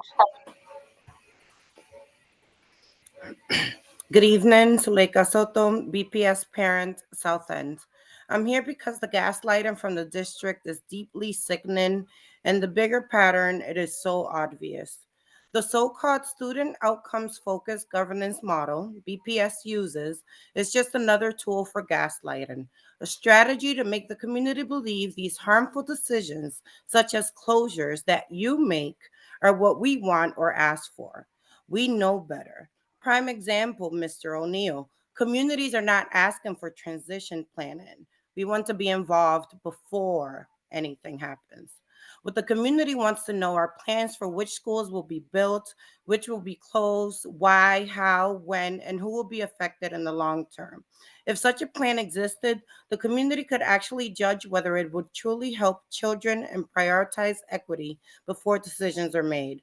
Instead, BPS forces families to react to piecemeal decisions that deepen mistrust. So many contradictions. BPS claims it wants full inclusion across the district, yet some of the very schools targeted for closure, the Lion and the Devon, are the ones leading in full inclusion practices and co-teaching models. How does closing these schools move us towards the goal of inclusion? It doesn't. Devon Elementary, for example, a closure that's impossible to justify. It's a large school with rising enrollment. At least 19 elementary schools are less full than them. It fits BPS's preferred school model. Its building score is higher than a third of BPS schools. So why is the Devon on the chopping block? The data doesn't add up. If this closure fits BPS's own criteria, then prove it. Where's the data? Let's be honest. This is a systemic racism and ableism in action. These closures continue to impact low-income communities and communities of color. The same students and families always expected to bear the cost of so-called tough decisions and disruption. I'm part of the Build BPS Green New Deal Stakeholders Coalition, and our demands are clear. Fulfill your obligation to produce a comprehensive long-range facilities plan in collaboration with school communities. Until then, no schools should be closed. Implementation of the racial equity planning tool showing how these closures impact the communities BPS claims it wants to support, and a full public sharing of financial and 30 educational seconds. plans. Stop pretending school closures guarantees better opportunities. We know the reality. Same old buildings, underfunded programs, overcrowded classrooms, one educator, making learning harder, not easier. What we need is an elected school committee, one that answers to the community, not the mayor, one that stops hiding behind buzzwords like student outcomes don't change until adults' behaviors change, and starts delivering real accountability. History is Thank you very watching, much. we are Time watching, is up. and we'll Thank you. Our last speaker is Rosie Brands.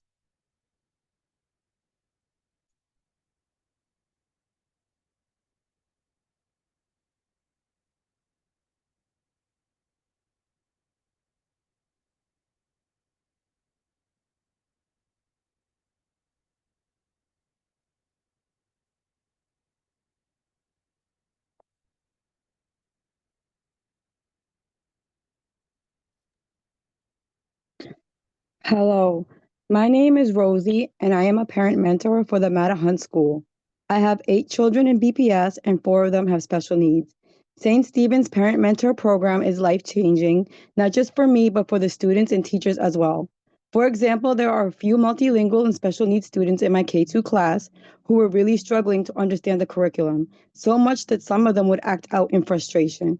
I am so proud that I was given the opportunity to help assist my students who now have been able to catch up and have gained an interest in learning and participating in class. I also realized the teacher was struggling to teach due to constant interruptions and had visible burnout because the class was behind schedule. I am glad I was able to relieve some of that stress load and help make things easier. St. Stephen's Parent Mentor Program has even helped me gain the ability to help my special needs children at home because I now know what they are learning and how to teach them correctly. The program has been able to connect me with resources that will help me become a paraprofessional. This program truly is the future of teachers and paras and a new hope for our children. It is vitally important that we put this program in the budget so that it continues and can help more families take advantage of it and help more schools and students in desperate need of assistance. This program can be a great asset to BPS as well as a stepping stone for those who wish to teach and for parents who want to become more involved with their school. It is a great opportunity for students to feel supported versus ignored. At the end of the day, parents are the first to teach our children, and without training, we are natural teachers and caregivers, and teaching is just very easy for us. Please utilize our talents and help fund this amazing program. Thank you very much. Chair, that concludes public comment. Thank you, Ms. Parvex, and thank you to those of you who spoke this evening and shared your perspectives. Your testimony is very important to us. Our first action item this evening is the approval of grants totaling $3,837,973.41. Now I'd like to turn it over to the superintendent for any final comments.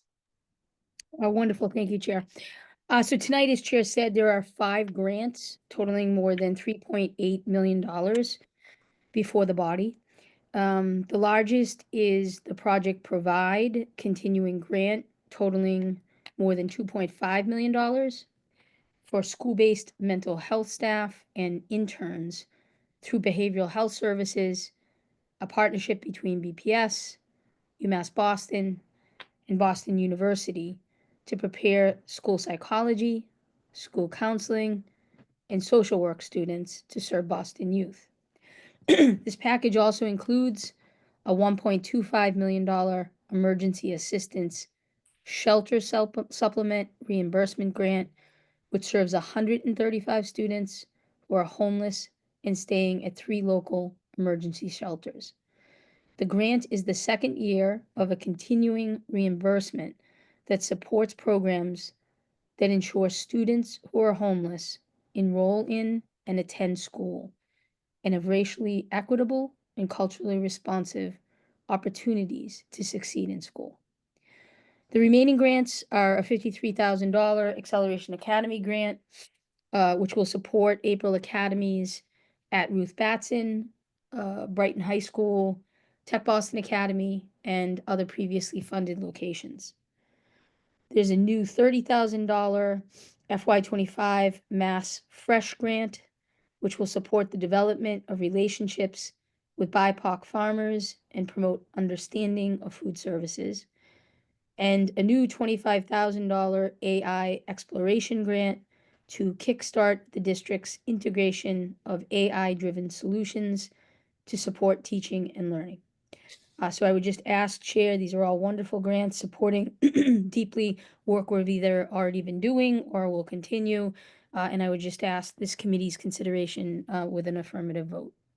Great, thank you. I'll now open it up to questions and comments from the committee, and we'll again use our agreed upon 5-minute norm. Any questions? Dr. Alkins? I believe Omer was Okay. first. Omer, you can go. Thank you. Yes, ma'am. Yeah, so I just wanted to know about the Acceleration Academies and like if they're available at like all schools and if they're all available in all schools in BPS, and if not, like if there's any plans to expand them to those other schools. Right. So it's a great question, Amir. We actually get a pot of money, and the goal of it is to support schools that meet a particular criteria for Acceleration Academies. So it's not open to all schools. We have complemented this though with some dollars, like internal budget dollars, to support schools that don't qualify, but who also want to do some tutoring or some other kinds of models, different from a pure Acceleration Academy. So we work with the state and the criteria DESE lays out to be able to determine which schools there are.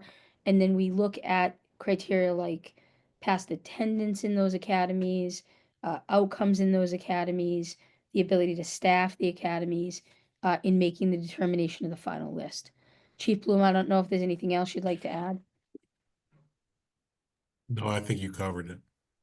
Thanks. And as a follow-up to that, when you said like you look at schools that don't approve,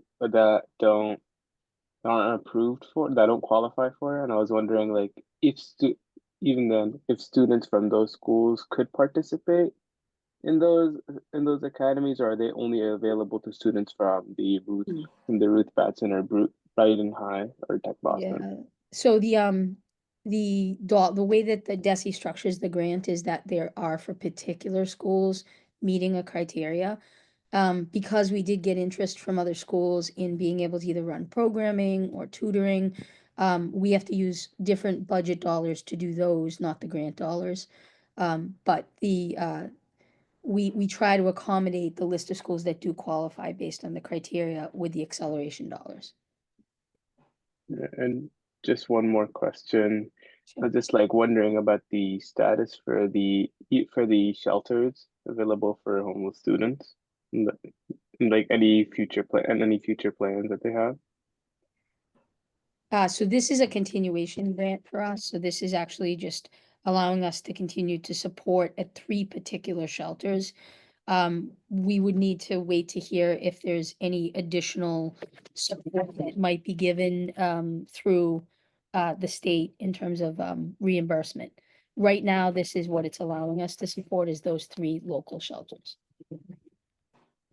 Okay, thank you. But we'll keep our ear to the ground because we always want to get as much grant to support as we can, particularly for students who are homeless or in shelter. Yeah, thank you. You're welcome. Thanks, Amir. Dr. Alkins? Thank you for this. This is a more general question particularly around the grants, particularly around the landscape. Is it possible for us to get a summary of the grants that are coming in that are particularly supported through federal sources? Obviously,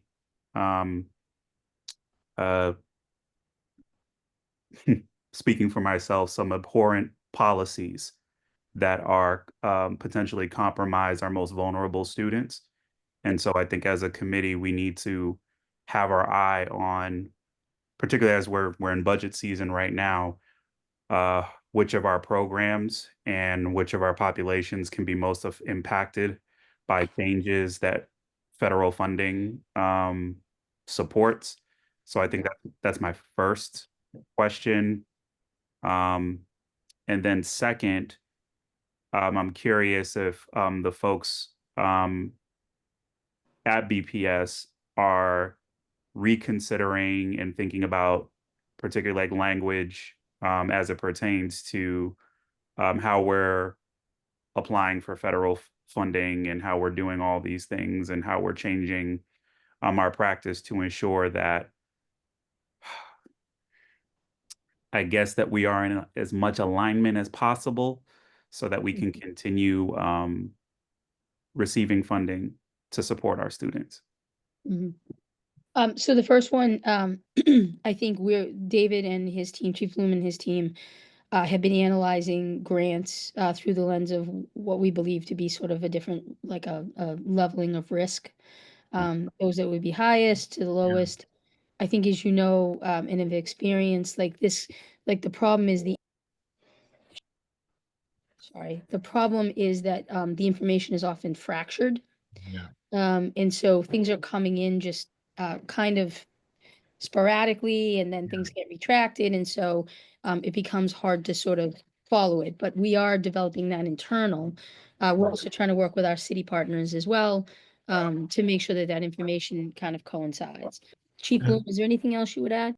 I would just add to the very first part of your question, in your materials from the February 5th initial budget proposal, there's a document called the FY26 grant projection.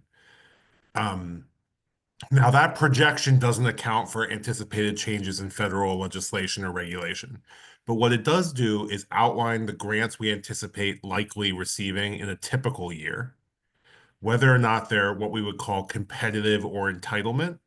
And then there are notes that mention whether they're sort of federal or state in the description.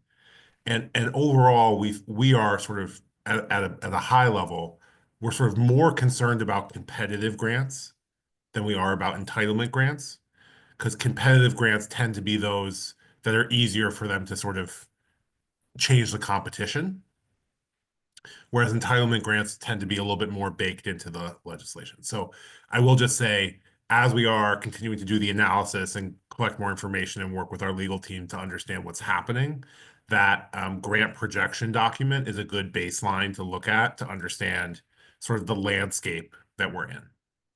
Thank you. I found it. Thank you. And then I think in terms of your follow-up question, the way that I would respond to that is we're obviously looking at future applications to see what's sort of called for.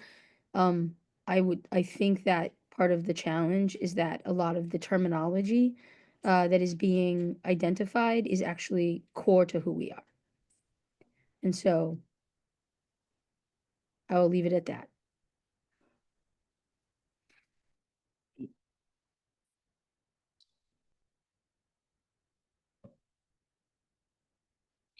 If there are no further questions, sorry, go back. Omer? Yeah, sorry.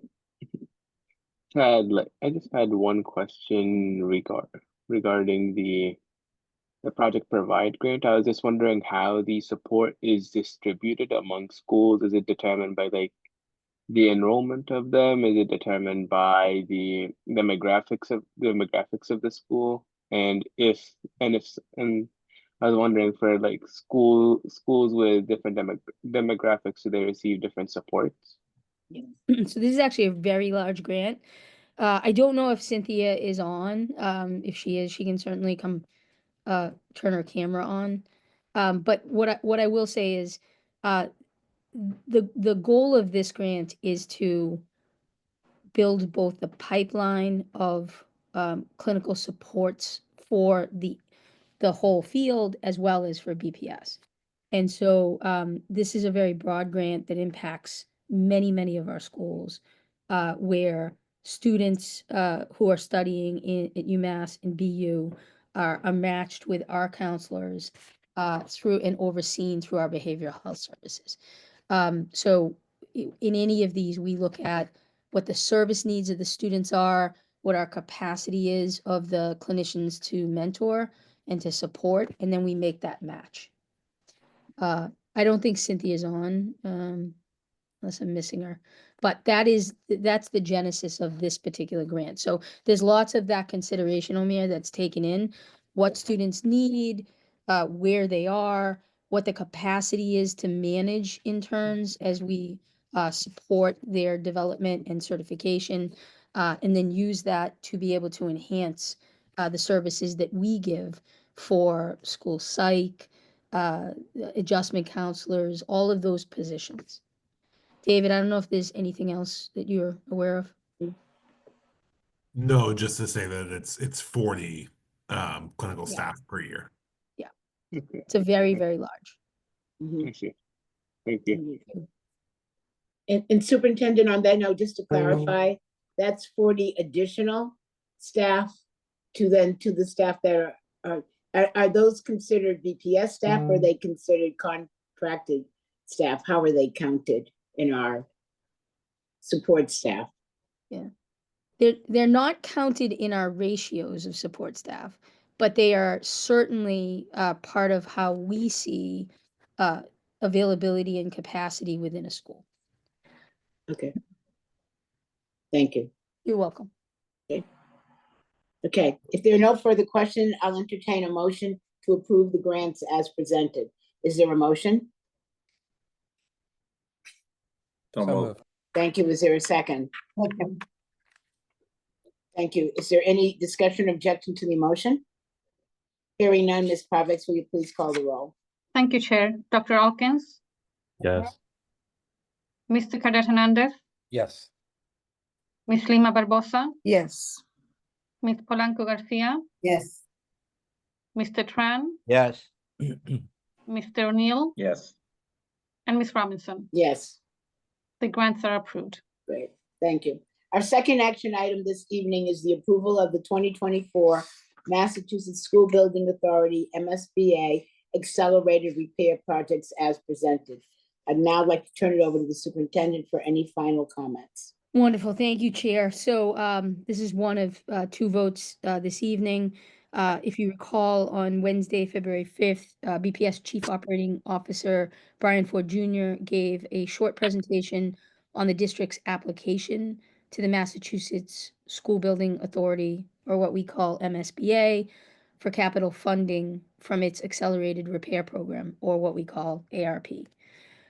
As a reminder, ARP supports the replacement or repair of school building roofs, windows, doors, and heat pumps, which were formerly boiler replacements. These repair projects are designed to extend the life of a school building. BPS proposes to file statements of interest, which is part of the MSBA process, for a total of 3 roof projects, 3 window and exterior door projects, and 3 heat pump projects, including a roof for one of those projects. The prioritization of these projects is based on asset conditions data from these specific categories of the facilities condition assessment. It also adheres to the criteria and guidelines that the MSBA sets for these projects. Starting this year, we reminded committee that ARP is going to operate on a biannual basis instead of an annual cycle, which means that after this invitation, after this 2025, they will not again accept invitations and applications until 2027. In the coming weeks, we'll be seeking approval from the City Council as well at a public hearing on March 3rd, followed by a vote expected on March 5th at their meeting. The application itself is due on March 21st, so we have to get all of those votes in place, including the one this evening. Chief Ford is here with us again tonight in case you have any additional questions. I would again, given the age of our buildings, given the deep coordination between capital planning and facilities, which Brian oversees as well, we're very confident that these are all projects that need to be done to extend the lives of the buildings, and that these are buildings that will be used for educational purposes for the 20-year period that is BPS. So thank you very much, Chair, and I'll turn it back to you. Brian is here as well. Great. Thank you, and I'll now open it up to questions and comments from the committee.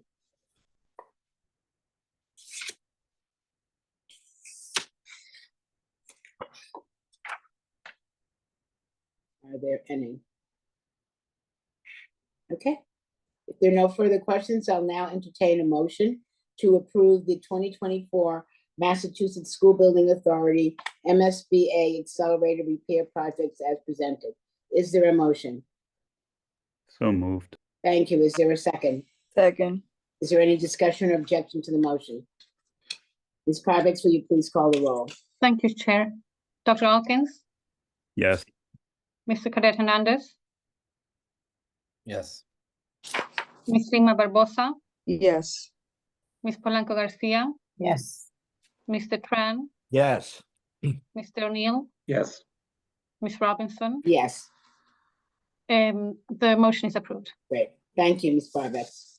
Our last action item this evening is the approval of the competency determination for the class of 2025 as presented. Now I'd like to turn it over to the superintendent for any final comments.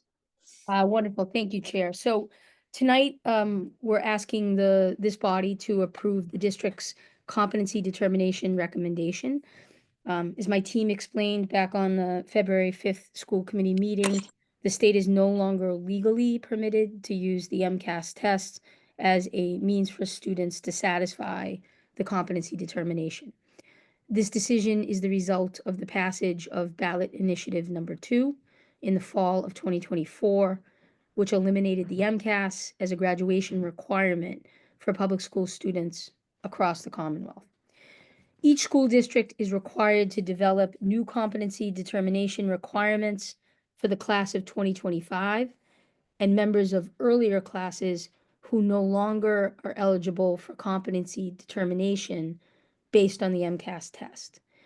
We're proposing that students in the graduating class of 2025 and earlier who are no longer eligible to meet competency through the MCAS retest or MCAS appeal process show competency with a passing grade in identified eligible English language arts, mathematics, and science courses that are aligned to standards measured on the high school MCAS.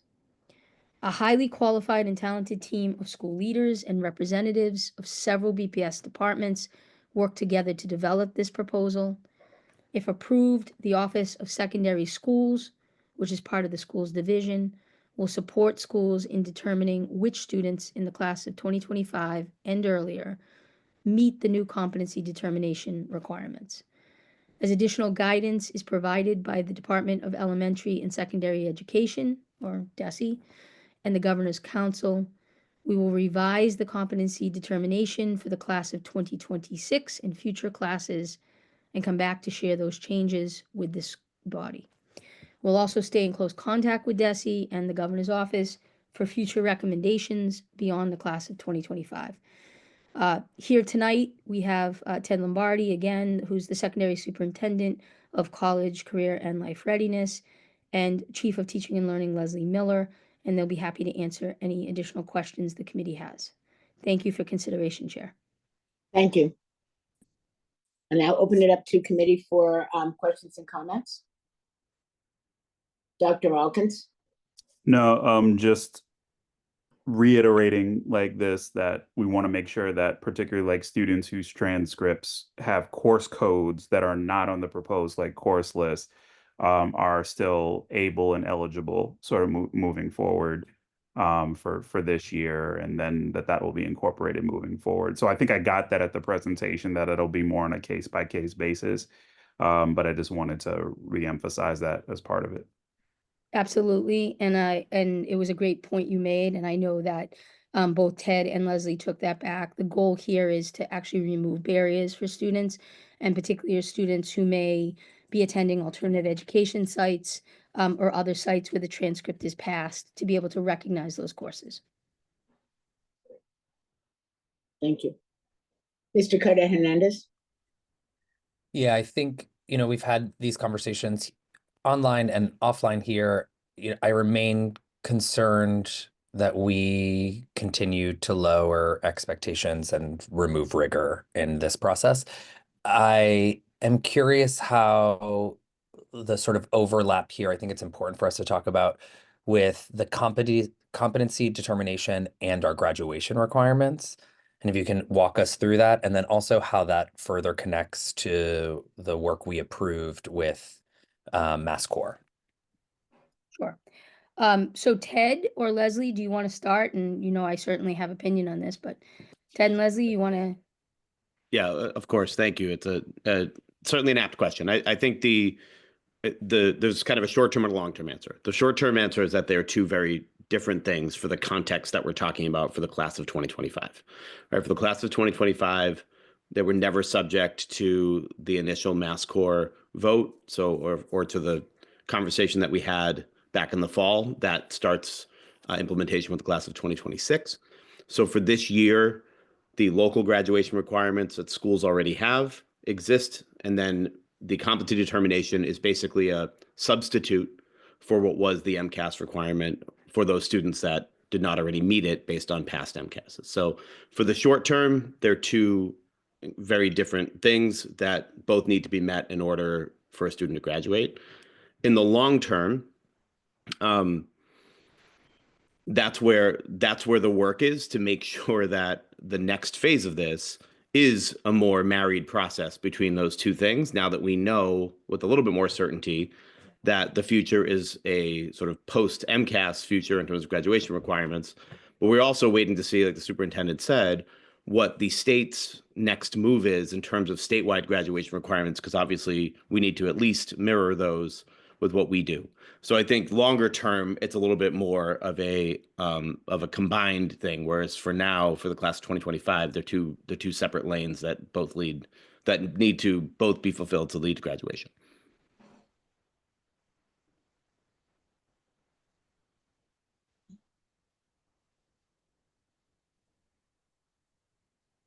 That's helpful. Thank you. I didn't know if someone else was going to respond.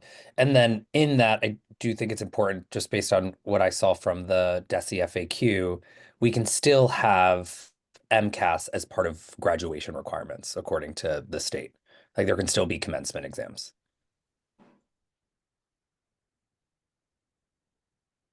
Leslie, do you want to take that one? I think, I think April is also on, and I think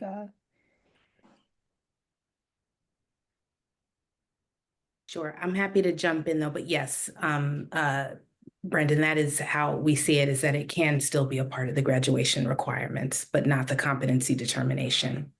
And then last question here, is there a reason we didn't just use our graduation requirements as competency determinations? I can start with that. The graduation requirements, and as you know, they're moving closer to the MassCore requirements. That constitutes 22 credits across 4 years of high school enrollment. And the competency determination by the state statute, it needs to represent proficiency in the standards that are aligned to the high school MCAS, which is like 9th and 10th grade math, ELA, and science. Furthermore, like the local graduation requirements, they cover more than just those 3 subjects. So they cover social studies, world language, and arts. And so the local graduation requirements are far more expansive and take much longer to complete than what is considered under the competency determination timeframe. Perfect. Thank you so much.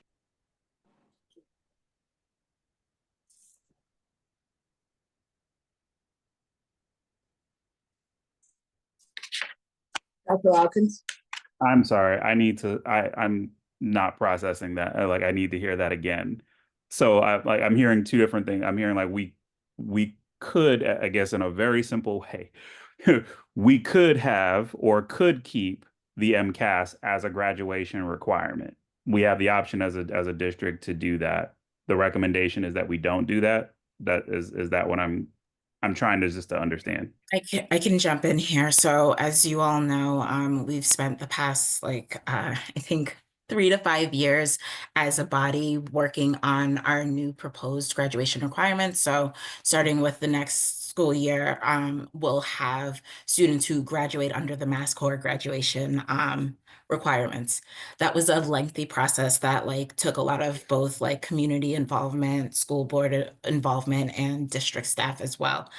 If we wanted, so by law, the DESE has agreed that the MCAS can be used as a graduation requirement. If we want to do that, that's a deliberative process like through this body that would have to be endeavored. It's not something that like the district right now can say, we're switching the graduation requirements for students in the class of 2025 to include this. I think that would bring up other complications. So the idea of using the MCAS as a graduation requirement is still future facing and not in response to the ballot initiative. Yeah. And I also think that we, because this is an active area right now with the state and the governor's office, DESE and the governor's office creating a committee, I think we do want to also get back information from that committee as to what they're thinking statewide before taking it any further. So this is really intended for 2025 and before, as a mechanism for placeholder.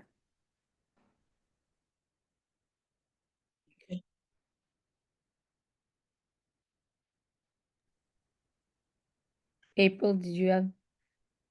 I just wanted to reiterate the vote tonight and the question tonight. By statute, we do need to have a CD process for the class of 2025 and beyond, and that can't include the MCAS. So any conversations about what we might do for the graduation requirement, we can have, but for the immediate term, we need to decide as a body like what we do for the competency determination. And so the proposal is to use those courses.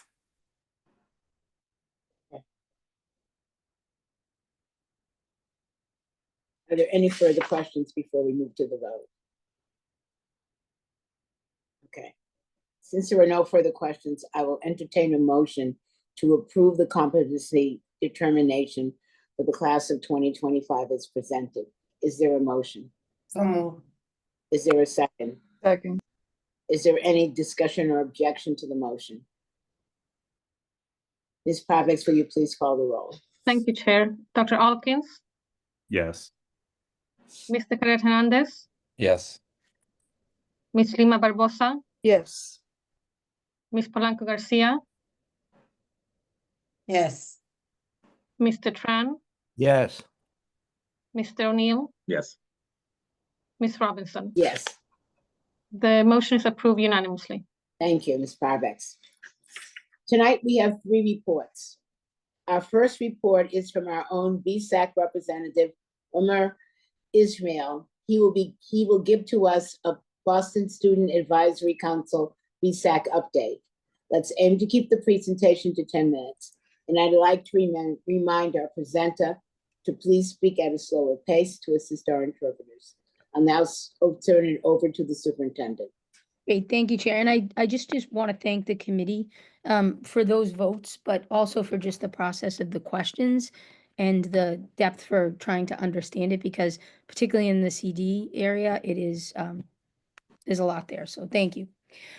So tonight, Denise Rory, who is the Director of the Office of Youth Leadership, will give an update on the office's work, which includes supporting BSAC, or what we call the Boston Student Advisory Council, as well as our summer leadership program and our school's various student governments. Denise is joined tonight by Youth Leadership Coordinator Tawado Hamanot and School Committee Student Representative, who we all know, Amir Ismaili. Both in just a shout out with Amir for just really playing a crucial role in elevating student voice to his fellow school committee members, to our district leadership, and to our school communities and beyond. So thank you, Amir. The Office of Youth Leadership provides students with leadership opportunities, whether that's as a BSAC representative for their school, taking on a student government role, securing a summer job or an internship, or attending a training or a special event. Denise and her team are dedicated to connecting students to valuable experiences starting as early as the 7th and 8th grade, anywhere from field trips and career exploration to team building workshops, retreats, college visits, a lot. Their support really ensures the students' points of view are represented in the district leadership's team decision-making. So it's my pleasure to now turn it over to our team, Denise and Omer. Thank you so much, Superintendent, for that warm welcome. And hello, everyone, and good evening. Thank you for inviting us to share today and provide an update on the amazing work that we're doing in the Office of Youth Leadership. Again, my name is Denise Rory, and I'm joined by Tawato Hamanot, our Assistant Director, as well as Omer, who is a senior at the John D. O'Brien and has been with BSAC for 2 years now. Before we begin our kind of presentation this evening, I just want to kind of orient people to where we are within the BPS district. So we are a part of the Division of Student Support under the leadership of Corey McCarthy. And kind of within that, we fall in the Office of Opportunity Youth under the leadership of Brian Marks. And again, just thank you to everyone for inviting us to present today. And I will turn it over to Omer to introduce our program. Oh, I'm sorry. Are we sharing our slides? Hold on one second.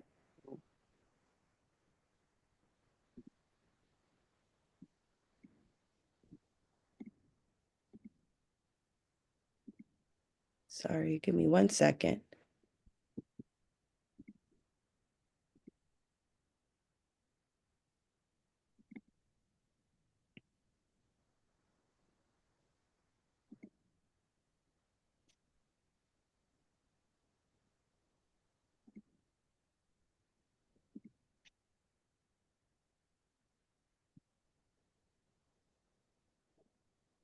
I'm so sorry. I apologize.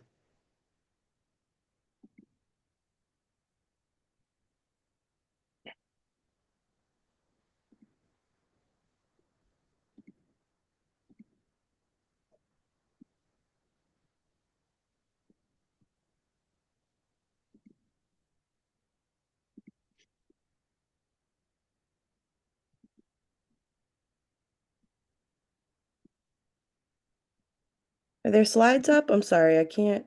No, we're not seeing them. Is there somebody else that Denise can send the presentation to that can put it up? I think the whole team has it. Hold on 1 second. I'm so sorry. It's okay. We always say technology works well when it works.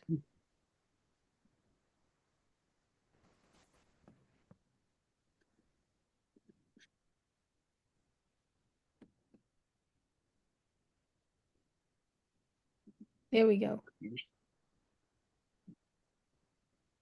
Hi, Denise. Okay, so I'm sorry. I'm trying to bring my other screen back up. Too many screens. Okay, Omer, you can take it away. We're on slide 2, Monica. All right.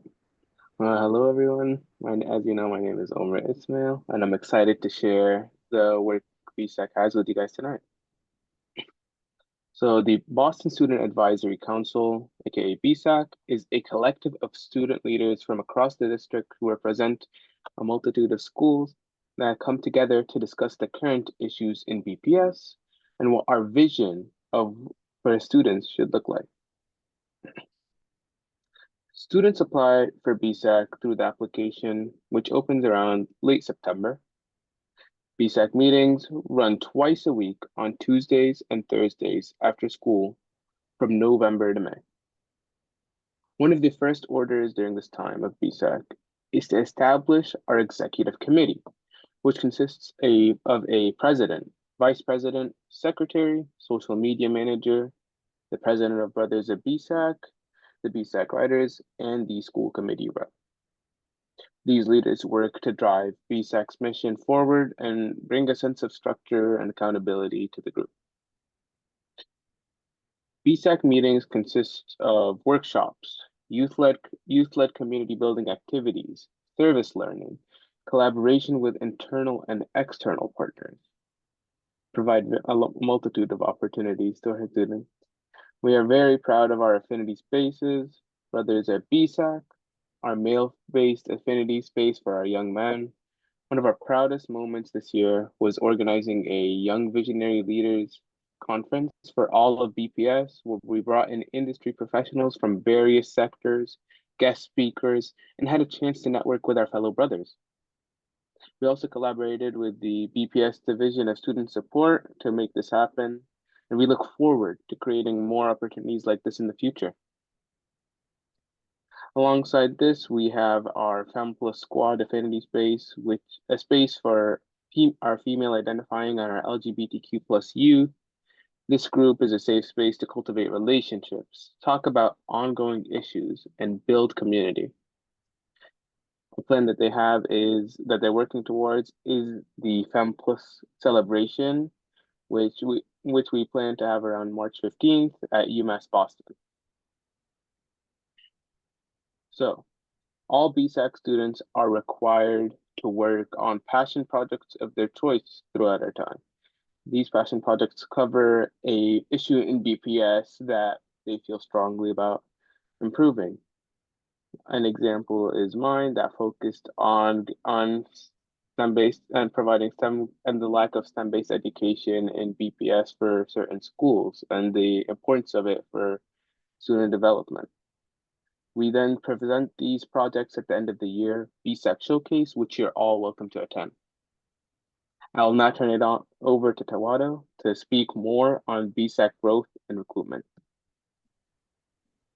Thanks, Omer, and thanks to the entire committee for having me today. It's a pleasure. It's an honor. Tawado Hamanot, Assistant Director for the Office of Youth Leadership. So over the last 3 years, our program has experienced significant growth, both in membership and access across our schools. In 2022, we had 29 representatives across 18 schools.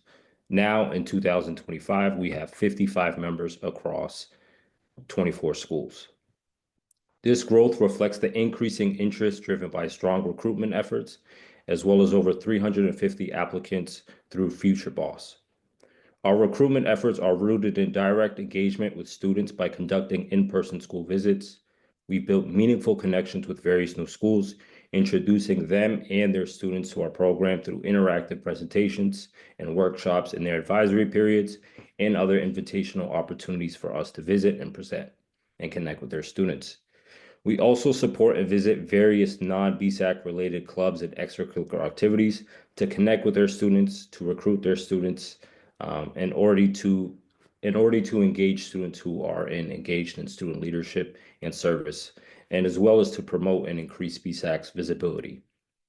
I'll pass it over to Denise to share about our summer leadership program.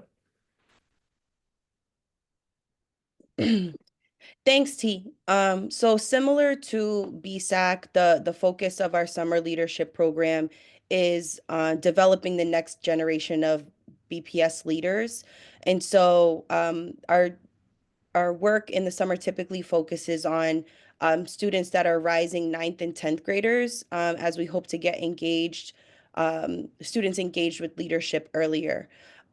We also make an effort to ensure that if we don't have representation from a particular school during the school year, that we make it a priority to ensure that they have access to our summer leadership program. And so through hands-on experiential learning, as you can see from the photos here, students are exposed to career readiness, different career pathways, and really trying to experience Boston as a classroom. So through the summer leadership program, 30 BPS high school students have the chance to go on field trips, take cooking classes with the Haley House, do service learning with Cradles to Crayons and Daily Table. And most importantly, we like to have fun. Students are involved in Career Day, where they moderated a panel of professionals of color. And students also were involved in a intense basketball tournament between BSAC and academic mentoring. I'm happy to say we did come out with the win in the final seconds of the game. And also our students had the tremendous opportunity of developing creating a mural from start to finish right here in Nubian Square. So as you're heading out of the bowling building, please check it out. It's there at 6 Roxbury Street, right across the way. And so summertime is really a time for growth, hands-on experiences, and fun. We always look forward to summer engagement. And so this past summer, we, thanks to a grant from the Ginny Chandler's Foundation for Education and Social Justice, we were able to take the students on a 2-night, 3-day trip to Camp Mira Vista in New Hampshire, which also continued to focus and build their leadership skills while kind of being unplugged and away from the city. And it was a tremendous experience for our young people. And so, you know, summer is really about growth for our young people. And we really see that from start to finish with our summer program. And I will turn it back over to T to talk about our ongoing work with our student government. Thanks, Denise. Yeah, so student governments are the foundation of school environments that honor and elevate student voices. We believe all schools should have active and supported student governments that give our students opportunities to become student leaders. We provide all the schools with an election toolkit and collaborate with faculty advisors to strengthen their student leadership structures and equip all of our schools with the resources and timeline they need to run a fair and effective student government. Additionally, we've begun the work to build stronger connections to our middle schools and their journey to building student governments.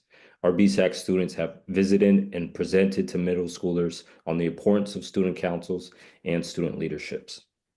And that work is very much developing and growing in time. So in conclusion, we really appreciate the opportunity to present to the school committee. Our work is growing and developing, and we welcome questions and comments from the committee. Thank you. Thank you all. And I would now like to open it up to the committee for questions and comments. Ms. Polanco Garcia. Thank you, Madam Chair, y quiero agradecer a todos por la presentación. Thank you very much, Madam Chair. I would like to say thank you very much to all the presenters. Y sé que el proceso de organizar jóvenes, no me quiero imaginar cómo es, porque yo en mi experiencia de organizadora de familias, sé que a veces uno enfrenta desafíos para poder organizar, ¿verdad? I'm a family organizer myself by nature, and sometimes there are challenges when you're organizing. I cannot imagine the challenges that could arise when organizing the youth and that type of process. Entonces me gustaría, mi pregunta va basada precisamente ahí. ¿Qué desafíos, cuáles son los principales desafíos que ustedes enfrentan para apoyar los gobiernos estudiantiles en estos estudiantes de secundaria? Es fuerte. Mi mayor respeto a ustedes que lo están haciendo, pero me gustaría que compartieran cuáles son esos desafíos que ustedes enfrentan. So I have all the respect for what you guys do. I commend what you guys do.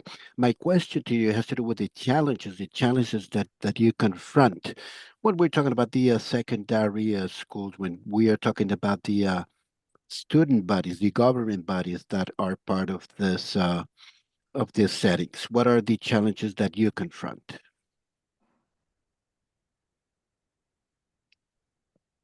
Thank you so much, Member Garcia, for the question.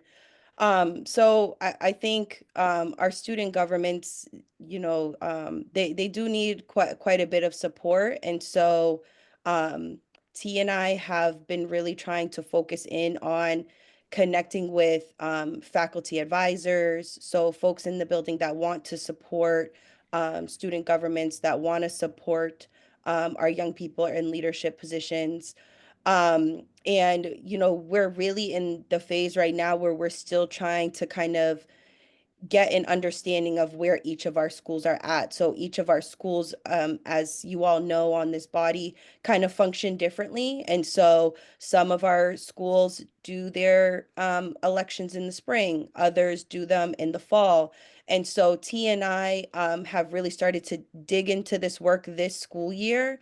And so we're hoping that over the summer we can really put together some more intentional supports for our schools, because the toolkit is great, but we do find that our schools do need some more support and some more guidance about, you know, what are the things that students should be working on in student government, what should they be organizing around, and how can the faculty advisors kind of lead from behind and let the young people kind of take the lead, and trying to help push beyond just kind of organizing school events, which obviously are super important for community in the schools, but there is change that students want to see happen on the school level. So I think a major challenge is establishing student governments across every school that incorporate kind of every grade level of students. I think is like one of our first challenges, is really trying to just understand the landscape and where schools are at and what schools need that direct support that maybe don't have a functioning student government.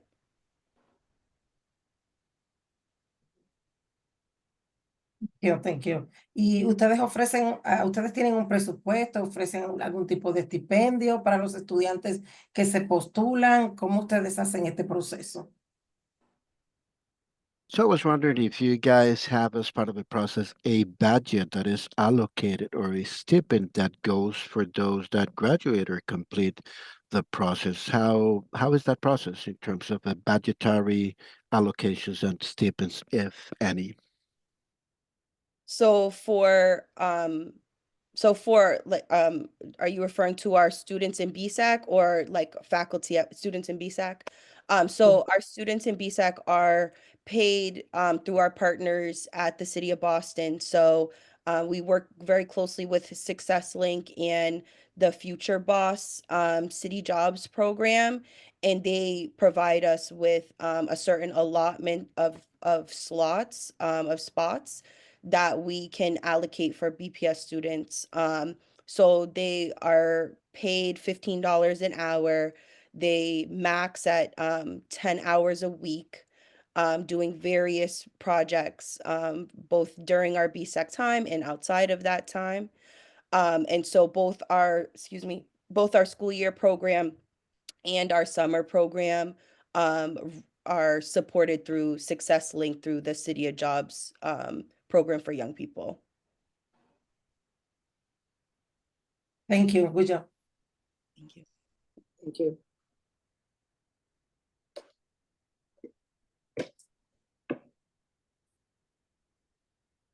Other questions? Mr. O'Neill? Thank you, Madam Chair. Not necessarily questions, more comment. Every time you present, I always ask about the number of schools you're working with, and I have to tell you, I see you nodding your head. You knew I was going to ask it, right? You know, Love the fact to see that you work with 24 of the schools. I mean, the progress back, right, from the low point is excellent. That pretty much is almost all of our high schools. And if you're at the 24 level, it means you're including some of our alternative schools as well. So congratulations on that. BSAC is most powerful when it represents all of our high school students. So congratulations to all of you for that hard work and to make that happen. And also, I just have to say how delighted I was to see you talking about working with individual schools about student government and the importance of student government. And that is new. I haven't heard BSAC talking about that before, but what a natural avenue for you to help all of the schools do. So congratulations on that, and my thanks. Thank you so much, Mr. O'Neill. We appreciate that. And Mr. Ismail, you've been talking up the other schools. I love to see it, getting them all involved. Well done. Thank you, Madam Chair. Yeah. I want to thank you all for your presentation, and especially I had the opportunity to meet with your governing board students a couple of weeks ago, and that was just a phenomenal conversation. We have so many wonderful, thoughtful young people in the district, and having had an opportunity to be at a couple of your events last year and this, I think you understate the incredible work that you all are doing with your students. And so, you know, we're hoping to hear more also from the voices of students themselves, about some of the unique projects that they're working on. I know you had a town hall a couple of weeks ago about talking about issues around the pouches and the use of the cell phone use, etc. So it's really important work that you do, and it's really important that we hear about it, in an ongoing way, as well as these updates. So I just want to say thank you to all of you all and to all of the students for the continued hard work that you're doing. It is amazing, and thank you. And it's becoming so more and more inclusive, as Mr. O'Neill points out, to the wide-ranging groups of students that we have. So it's not just a few select students, it really is everybody. And the best part is watching and seeing how students collaborate and support with one another. So you all are really demonstrating that whole sense of community that you feel is so important. Just want to thank you. So Thank you for your tremendous support, Chair Robinson. Yeah. You've been a great partner since I came into this role, so can't thank you enough. Great. So we look forward to your next presentation to us. Thank you all for coming tonight. Absolutely. Thank Great. you. And an invitation to any committee member that wants to come to one of our meetings. We're at the Bowling Building every Tuesday and Thursday from 4 to 6. So please, open invitation. Thank you. Great. Thank you. Thank you. Okay. Our second report is naming the Filbert Sumner Merged School Community. Aim to keep this presentation to 10 minutes. And I'd like to remind our presenters again to speak at a slower pace to assist our interpreters. I'll now open it up and turn it over to the superintendent. Wonderful. Thank you, Chair. So tonight, Chief of Capital Planning, Del Stanislaus, that you all know well, and Senior Project Manager, Catherine Santiago, I should say, outstanding Senior Project Manager, Catherine Santiago, are going to give a brief presentation on the proposed new name of the merged Philbrick and Sumner schools in Roslindale, the Sarah Roberts Elementary School. In May of 2023, the school committee, just as a reminder, approved the merger of the two schools, which prompted a public process for a new name. Following a thorough and a thoughtful community process, which included input from more than 300 students, caregivers, staff, and other community stakeholders, the school site councils for both schools voted to approve the new name. For those who are not familiar with the Sarah Roberts story, she was a 5-year-old Black student who was denied entry to a Boston school designated for white students in the 1840s. Sarah's father challenged this decision and filed the school desegregation lawsuit in the United States. It's the first one. Thanks to his actions, segregated schools were abolished in Massachusetts. More than 175 years later, we find ourselves continuing to honor Sarah's legacy by committing to provide a high-quality student experience for all BPS students close to home. I'm proud that these merged school communities have chosen to unite under the name of Sarah Roberts. This is especially meaningful as Black History Month draws to a close. Today, at least 10 BPS schools are currently named for Black leaders and educators. 4 schools honor the legacy of 5 Black women, the Muriel Snowden, the Lila Frederick, the Dr. Catherine Ellison, the Rosa Parks, and Ruth Batson. And there's also Boston Arts Academy building, which is also named for Black arts and civil rights trailblazer, Dr. Elma Lewis. So tonight, we ask you to support adding Sarah Roberts' name to that growing list. And at this point, it's my honor to turn this over to Chief Stanislaus and Catherine Santiago. Thank you, Superintendent Skipper. Good evening, Chair and members of the school committee and the BPS community. As you guys know, and the superintendent shared, my name is Del Stanislaus, Chief of Capital Planning for BPS.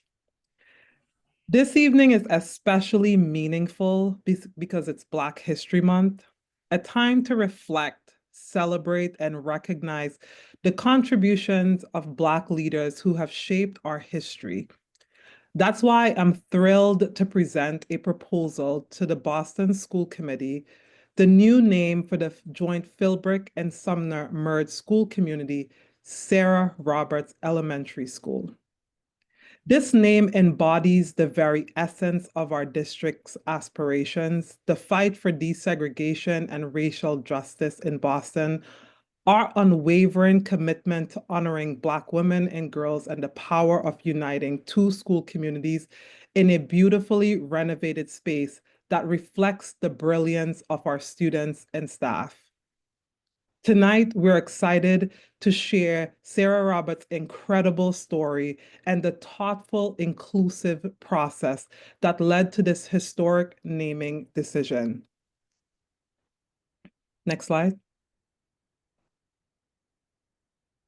As the superintendent shared, in May of 2023, the body voted to merge the Philbrick and the Sumner elementary schools, creating a unified pre-K through 6th grade elementary school at the renovated Washington Irving building in Roslindale. Since then, both school communities have been actively collaborating to ensure a smooth transition for the upcoming school year. This work has included developing a shared mission statement to reflect the values and goals of the unified school, engaging in decisions about becoming a hub school and launching a future dual language program, organizing community building events to strengthen connections among students, families, and staff. The proposed school name is just one of many exciting milestones ahead. Another key update is the anticipated announcement of a school leader by the end of next month, March 2025. Meanwhile, construction at the Irving building, the new home of the merged school, is well underway. While challenges have arisen, we deeply appreciate the dedication of our colleagues at the Public Facilities Department, the support from the Mayor's Office, and the efforts of everyone involved in this project. A special thanks to the Sumner School community for their incredible flexibility throughout this transition. We are eager and committed to reaching our next major milestone, opening the newly renovated building to students this fall. With that, I would like to introduce you to Catherine Santiago, the Capital Planning Senior Project Manager for the Philbrick Sumner merger, who will discuss the school naming process. Catherine, take it away.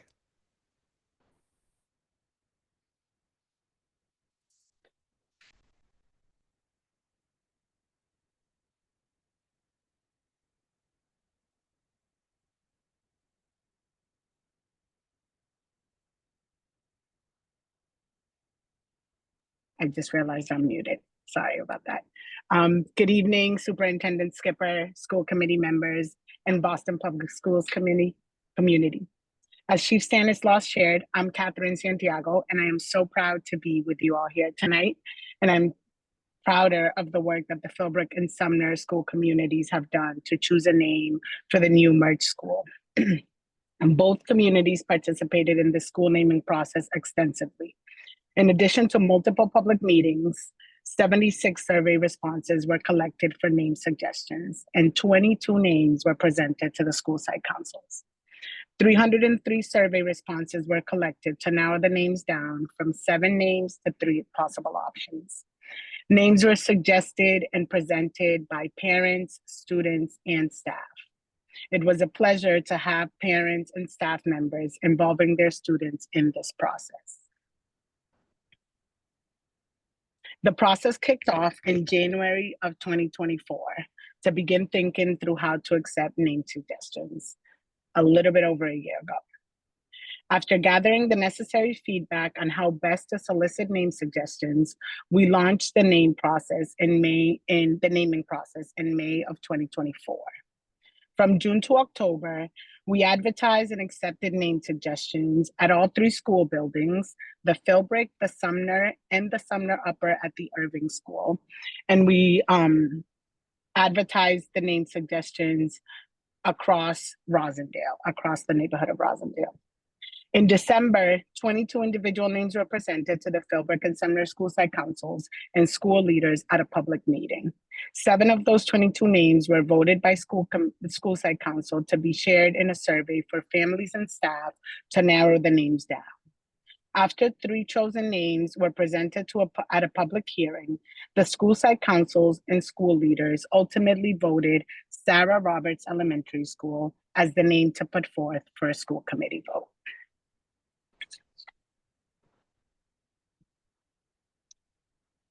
We had several names recommended by students, and we are thrilled that the name being presented to you tonight was suggested by an entire family that included 2 students from the Boston Public Schools. This family's focus was on keeping the history of both schools alive while also honoring the fight for social justice that Sarah Roberts represents. So who was Sarah Roberts, which you've heard a little bit about tonight?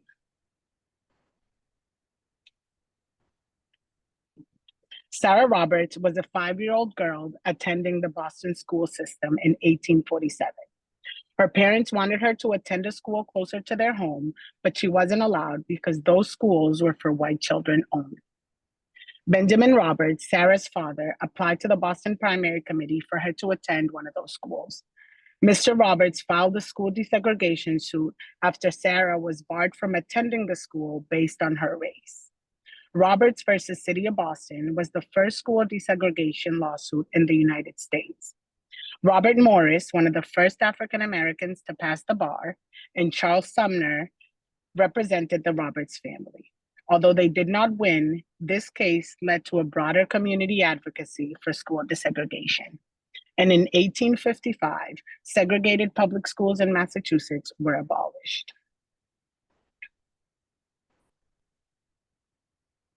The following year, in 1856, John Philbrick became the superintendent of Boston Public Schools. This means that Sarah would have finally been able to attend a school closer to her home while Mr. Philbrick led the school district.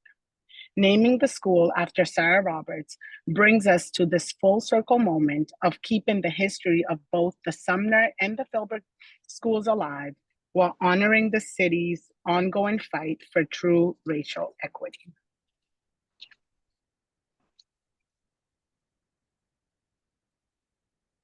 This name will also add to the small percentage of schools in BPS named after a woman and people of color.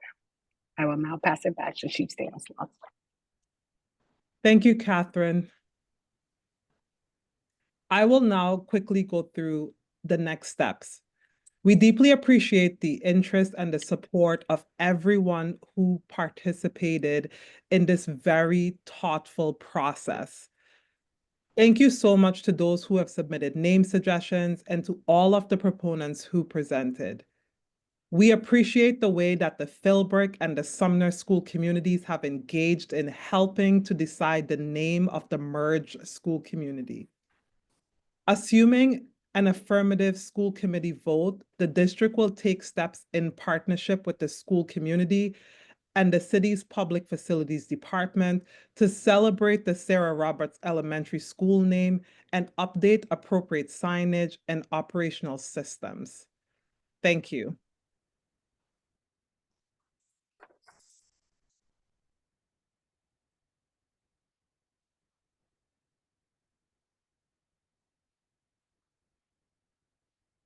Thank you so much for the presentation. I'll now open it up to the committee for questions.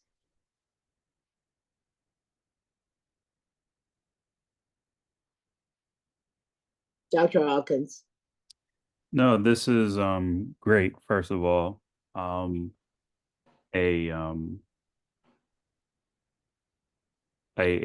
great and in some ways also like an unfortunate story that we've heard more than once and in more than one part of the country. And it's just as a commentary, it's shameful that I think that there are still places where I think this type of exclusion still takes place informally. So to have this is certainly a win for the district. And it also brings up a question for me around just how has the Sumner and Philbrook community been since the merger? How have they just been? Because this is a new identity. This does create a new identity for them.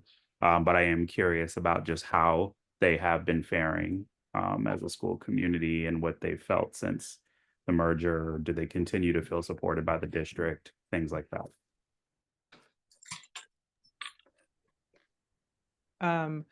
Thank you for that question.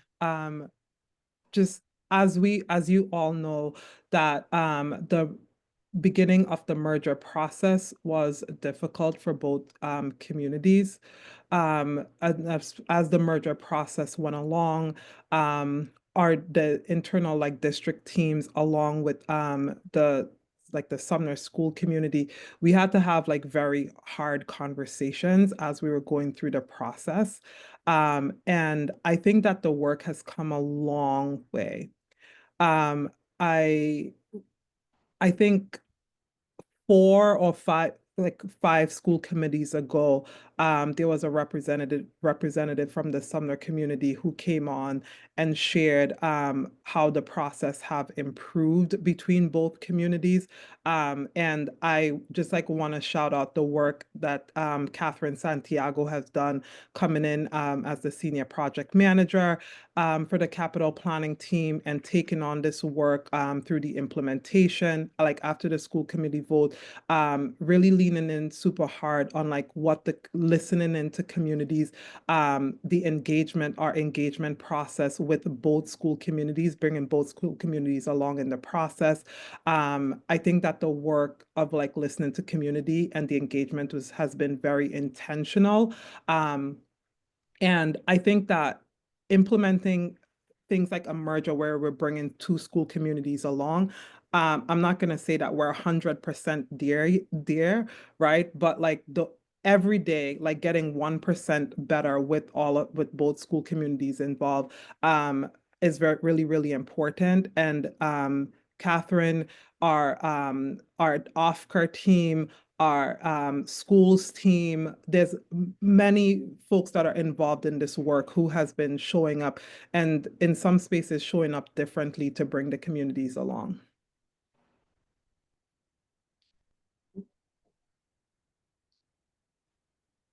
Thank you. Other comments? Questions?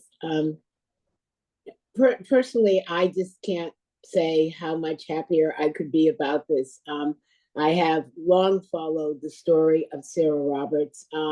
It's a children's book about her that was published about 6 or 7 years ago, I believe, by a Boston author. And I've always thought of her as Boston's own Ruby Bridges in terms of this issue of a child and family fighting for their rights. The other sobering piece of it was the fact that it was the school committee that voted against allowing Sarah to go to the school originally. And that was hurtful, thinking about our work in body, and particularly the work that we're trying to do to make sure that every child can be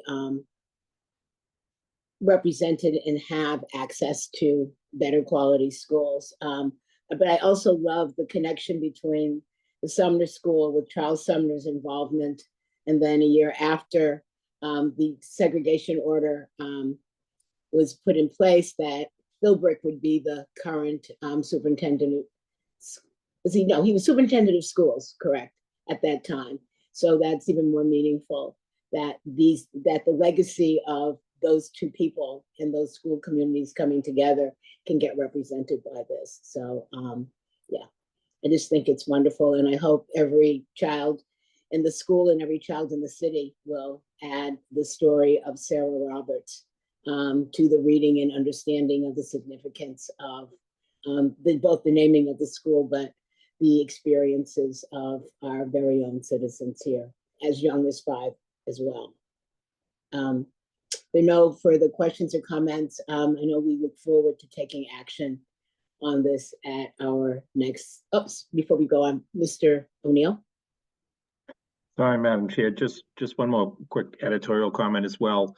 We'll recall that former school committee member Meg Campbell testified to us a few years ago with an analysis of the schools, what they're named in Boston, and the lack of representation of women and women of color. And the last two schools we've done now was the Ruth Batson Academy, that many people on this call knew. I did not, but I know Chair Robinson, you did. And now this one of Sarah Roberts. So I love that we're, the recommendations that have come forward have a lot of thought behind them. And as you said, Chair, tying it together with Sumner and Philbrook as well is a wonderful way for the communities to come together. So thank you for your work on this.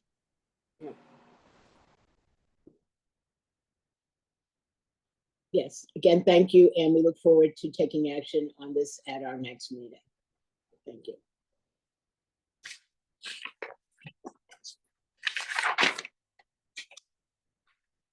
Okay. Our last report is the Massachusetts School Building Authority, MSBA, Core Program Statement of Interest for the Madison Park Vocational High School. Let's aim to keep the presentation to 10 minutes. This time I'd like to turn it over to the superintendent. Wonderful. Thank you, Chair. So in collaboration with our partners in the city's Public Facilities Department and the Mayor's Office, I'm pleased to share that we will submit a statement of interest to the MSBA's 2025 core program for the renovation of the Madison Park Technical Vocational High School in Roxbury. Just as a quick reminder, the MSBA is a state agency that offers competitive grants to municipalities to support school construction and renovation projects. Specifically, and different from the ARP from earlier this evening, the core program supports renovations, additions, and new school construction. Late last month, I attended a community meeting about the redesign of Madison Park, where I joined members of my team, representatives of the Public Facilities Department and the Mayor's Office, and the design team for an update on the redesign of the school's campus. As you know, there's strong support for a renovated Madison Park campus, which is in its early stages.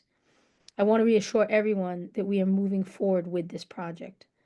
Madison Park is expected to be the city's and the district's largest ever capital project because of its unique status as a vocational tech school and the current cost of construction. Although acceptance into the core program could extend the length of the project, it will make it possible for the city to fulfill its promise to make Madison Park a state-of-the-art technical vocational high school. The application is due in April, and we expect to hear back in December. We know that this will be a legacy investment for BPS and for the city of Boston. It is maybe the most important investment that we could be making, because we know that investing in Madison Park doesn't only benefit our students, but it benefits our entire region and city. I also feel, I feel that we have a good relationship with MSBA, and as this body knows from some of the prior projects, we've now, over the last 10 years, had a very good track record of applications that we have submitted with acceptance and support. Most importantly, we're committed to finally delivering the full facility redesign that Madison needs to be the nation leading technical vocational school that we know it can be and it needs to be. At this point, I will turn it back over to Dell, who is still on screen, and to Senior Project Manager Megan Schroeder, and they'll provide a bit more detail on the application itself. So Dell? Thank you, Superintendent Skipper. Tonight, we are excited to present Madison Park Technical Vocational High School for the Massachusetts School Building Authority's 2025 core program. First, we'll walk through our deep commitment to the Madison Park redesign project. The work we've done so far, the lengthy community engagement that has shaped it, and why pursuing the MSBA funding is the best and most strategic path forward to see through this promise. As we all know, Madison Park deserves a world-class facility that matches the excellence of its students and programs. The Massachusetts School Building Authority, or the MSBA, is a state agency that provides competitive grants to municipalities for new school construction and renovation projects through its core program. We have built a strong partnership with the MSBA, and our collaboration has led to significant progress on several key projects. A few quick examples: the Ruth Batson Academy in December 2024, the school was invited into the MSBA core program. Shaw Taylor, after being invited into the program in December of 2023, this project is now preparing to enter the feasibility stage. The Carter School accepted into the core program in 2017. The Carter School is on track to be completed and ready to welcome students this fall. And the Josiah Quincy Upper School that opened this school year. Looking ahead, we hope to continue our successful partnership with the MSBA through the Madison Park project. To provide an overview of the work completed so far, I will now hand it over to Senior Project Manager Megan Schroeder. Good afternoon, evening, Superintendent Skipper, school committee members, and the BPS community. My name is Megan Schroeder, and I am the Senior Project Manager for the Madison Park project. I've been working closely on this project with the school community for the past year and a half, and I'm excited to present our proposal to submit an application to the MSBA for Madison Park to you all tonight. As you know, Madison Park is the only comprehensive technical vocational high school in Boston. Vocational education offers a one-of-a-kind opportunity for Boston's young people to be the first to benefit from and contribute to the city's economic growth and vitality. Over the last few decades, even as the staff, students, alumni, and other champions of Madison Park have worked so hard to continue this legacy, the district and the city have not kept pace with the investments needed for world-class facilities and career and technical education, otherwise known as CTE, programming at Madison Park. In 2022, Superintendent Skipper and Mayor Wu made a commitment to Madison Park to finally deliver the facilities redesign project that the community has been calling for decades. We then launched a feasibility study to work with the Madison community on an updated educational vision. Once the feasibility study was complete, we selected an owner's project manager, completed a labor market analysis of the CTE programs, and selected a design team. The first step was for the design team to develop more detailed cost estimates for various redesign. Megan, can we just ask you to slow down a little bit so that the interpreters, great. Sorry about that. The first step was for the design team to develop more detailed cost estimates for various redesign scenarios based on the feasibility study. When we received those cost estimates last fall, they were significantly higher than we had anticipated at the start of the project. That led us to start exploring different financing strategies, which Chief Stanislaus will share more about in just a moment. But first, I want to go over how community input has driven this project from the beginning. Through an intensive community engagement process for the feasibility study, we heard from Madison Park students, families, educators, alumni, and partners about what they wanted to see for the future of Madison Park. Since the feasibility study, we have been meeting consistently with the Madison Park leadership team, the school parent council, the school site council, student government, Madison Park alumni, and the Friends of Madison Park to get regular updates and hear feedback. What we heard from the Madison Park community has directly shaped every stage of this project since the beginning. Some of the main priorities we've heard are to maintain a diverse array of CTE programs, including proposals for new programs with strong career pathways, to better integrate academic and vocational education, to better integrate Madison Park with the surrounding community, such as through public-facing CTE programs, and to keep building a strong and united Madison Park community. A redesigned facility will better support all of these priorities, but there's a lot we can do even before the new building is complete to deliver meaningful results for current Madison Park students. This March, we are launching a community working group to bring together stakeholders from each of the Madison Park community groups we've been speaking with. This group will serve as a dedicated space to ensure community voices are heard throughout the project and that we are held accountable to our commitments. I will now pass it back over to Chief Stanislaus to discuss our funding strategy.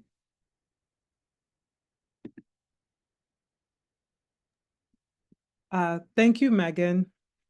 As Megan shared, the cost estimates we got back from our design team last fall were higher than we expected, roughly 680 to 700 million for a new build, or 700 to 720 million for a gut renovation of the current building. I want to quickly contextualize these numbers and explain why they're so high. Vocational high schools are always the most expensive school projects. They require a lot more space and a lot more very specialized spaces than typical high schools. We expected Madison Park to be the most expensive capital project in BPS history, and the city and BPS have been prepared to prioritize Madison in our capital budget. The estimates we got back in the fall reflect the new reality of construction costs nationwide post-pandemic. We take very seriously our responsibility to be good fiscal stewards of taxpayer dollars. And so we cross-checked our numbers with other vocational schools statewide. Our estimates are squarely in line with what other vocational schools in the region have seen in recent years. Through any design process, there will be opportunities to bring the cost down. But with 700 million as the estimated starting point, the only way to get the cost down to a level that the city could support on its own would be to significantly downsize the project, whether that means reducing the number of CTE programs or renovating only certain spaces and not other spaces. And that's not a sacrifice we're willing to take. The clearest path forward to deliver a full redesigned Madison Park is to seek partnerships from the state. Last fall, we began exploring what that application would look like. Because of the extensive work we've done with the community to develop a detailed education vision for Madison, we believe we're in a strong position to put forward a compelling statement of interest. I want to be transparent that seeking partnership with the MSBA will shift the project timeline. We expect to hear back from the MSBA by the end of the year. If we are invited into the program this year, we would begin working with the MSBA to complete each of the steps in the core program process, shown to the right of your screen.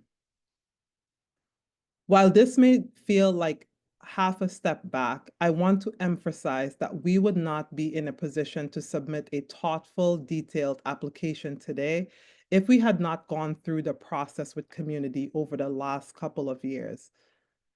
I want to recognize that for many community members and for many of my colleagues within BPS and city, we wish this could have happened faster. Construction projects take a long time, and Madison is particularly complex, but we remain 100% committed to this project and believe that for the first time in Madison history, we have a real plan to finally get this done. Passing it back to Megan. Thanks, Chief Stanislaus. I also want to make clear that even though the building project may take longer than we'd all like, our investments in Madison Park are happening now and will continue. In partnership with Madison Park school leader, Mr. Neal, and the Madison Park leadership team, we are working on several initiatives, including strengthening the program advisory boards and increasing co-op opportunities for students to get hands-on, paid experiences in their fields, modernizing curriculum and technology, For example, incorporating more robotics curriculum in tech and launching an aviation flight elective for interested students. We will also be increasing public access to the CTE programs at Madison Park so that culinary arts can use their food truck and cosmetology students can style more community members, just to give some examples. We are really excited for this new building, but we're also doing the work right now to make sure that all of Madison Park's current students have amazing opportunities during their time at Madison and graduate with a clear pathway to a college or career. And I'll pass it back to Del. The MSBA core program accepts applications annually with the 2025 application deadline set for April 11th. Based on the work completed in our initial programming and feasibility study, we are confident in submitting a strong application. To move forward, we need formal support from both the school committee and city council. Next week, we will present this proposal to the City Council and continue discussions with both bodies ahead of their votes. If approved, we expect to receive a response from the MSBA by the end of 2025. Thank you for your time.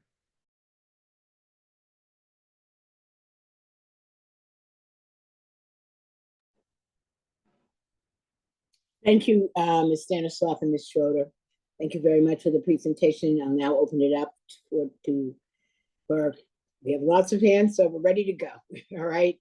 So this is the order I'm seeing them in. So I'm going to call it this way: Dr. Alkins, Mr. Carter Hernandez, and Ms. Lima Barbosa. I saw member Cardet Hernandez hand up first, so I'll pass to him. I would laugh. All right. You are a gentleman, Dr. Elkins. Thank you. Thanks for the presentation. I'm going to throw out a few questions. I think probably like a lot of people, I'm still a little lost, and maybe it's because I really believe we need a master facilities plan. The way that I'm understanding this is we announced we were going to do something. We found out it was too expensive. I'm still not 100% sure by how much it was over what we were projecting. So if we can share that, that's question one.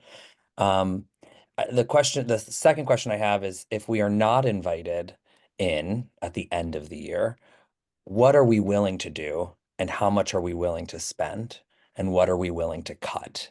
And I think that has to be explicitly shared with us.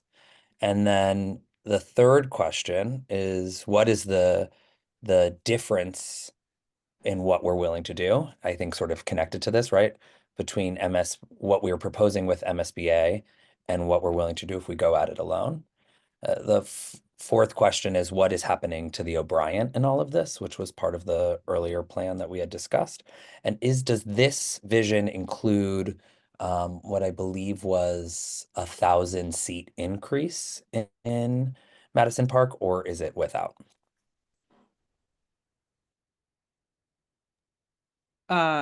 Thank you for your questions. I tried to write it all, jot it all down to respond. Sorry. So if I miss anything, just let me know.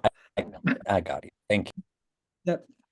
So in terms of as the team was doing the work around Madison Park, and as I shared, the city was initially looking at estimates at $500 million.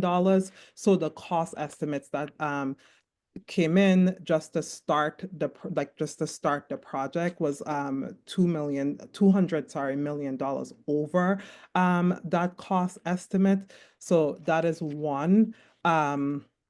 The other question around what if the MSBA does not accept our application? If the MSBA board does not invite Madison Park into the pipeline for 2025, the city and the district, we remain open to funding the project entirely through city funds, but we'll need to carefully and transparently evaluate the trade-off associated with doing so.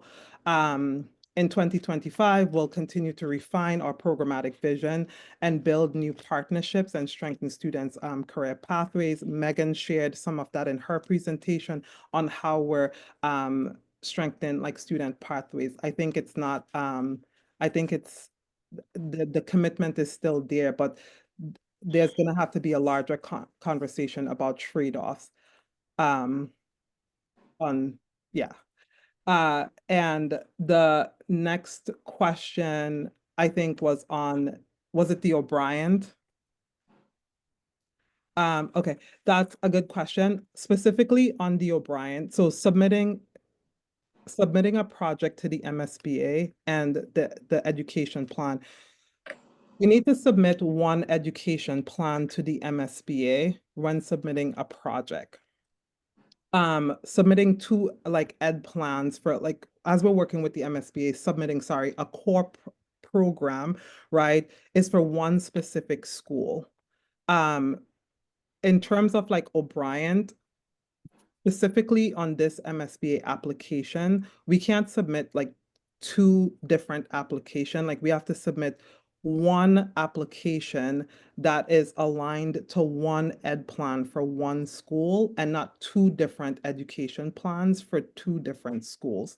I think an example of like how this works is like the Shaw Taylor, like we're submitted one core program applications that's tied to the joint community, even though we submitted two schools.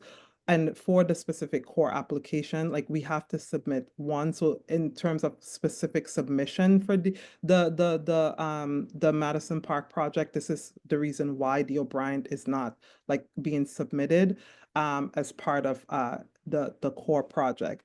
And sorry, am I missing another? You are, but you did well in catching all of my doodles in my head. I also asked about the additional 1,000 kids that was in the original proposal. Yep. So in terms of like growing the Madison Park, like the school, like in the proposal, like that will be submitted as part of the MSBA core application. The growth in the number of like that students that was represented, like that is going to be represented in the core proposal. Copy. With my remaining time, just two more things. I do think it will be important before a vote. I've said this before, I'm really struggling voting on the sort of broader building utilization and building vision outside of a master's facilities plan. But given this one, I do think it will be important for us to know what the time difference would be if we were to use city funds versus MSBA. I also think it would be important for us to know with this 40% difference in the cost from what we were projecting to what we think it will actually cost, if we were to have to go with the $500 million plan, which is what the city committed to, then what will that school look like versus what the $700 million plan will look like? I think to also think about community engagement, but also this body, it then begs the question, again, not knowing how long either process will take, like if that's the case, then maybe it feels worth it to achieve something faster than it is to wait for MSBA for the additional 200 million. And then I think the last thing here, I do think while the context of the O'Brien is not part of the MSBA plan, we can't separate it as a body, mostly because the city and the district brought us into them as two connected ideas. And so while we may take a vote on the O'Brien, or rather on Madison Park, it feels essential for us to understand what the future is of the O'Brien in terms of the larger capital vision, if that makes sense. Yep. I think that those are great questions.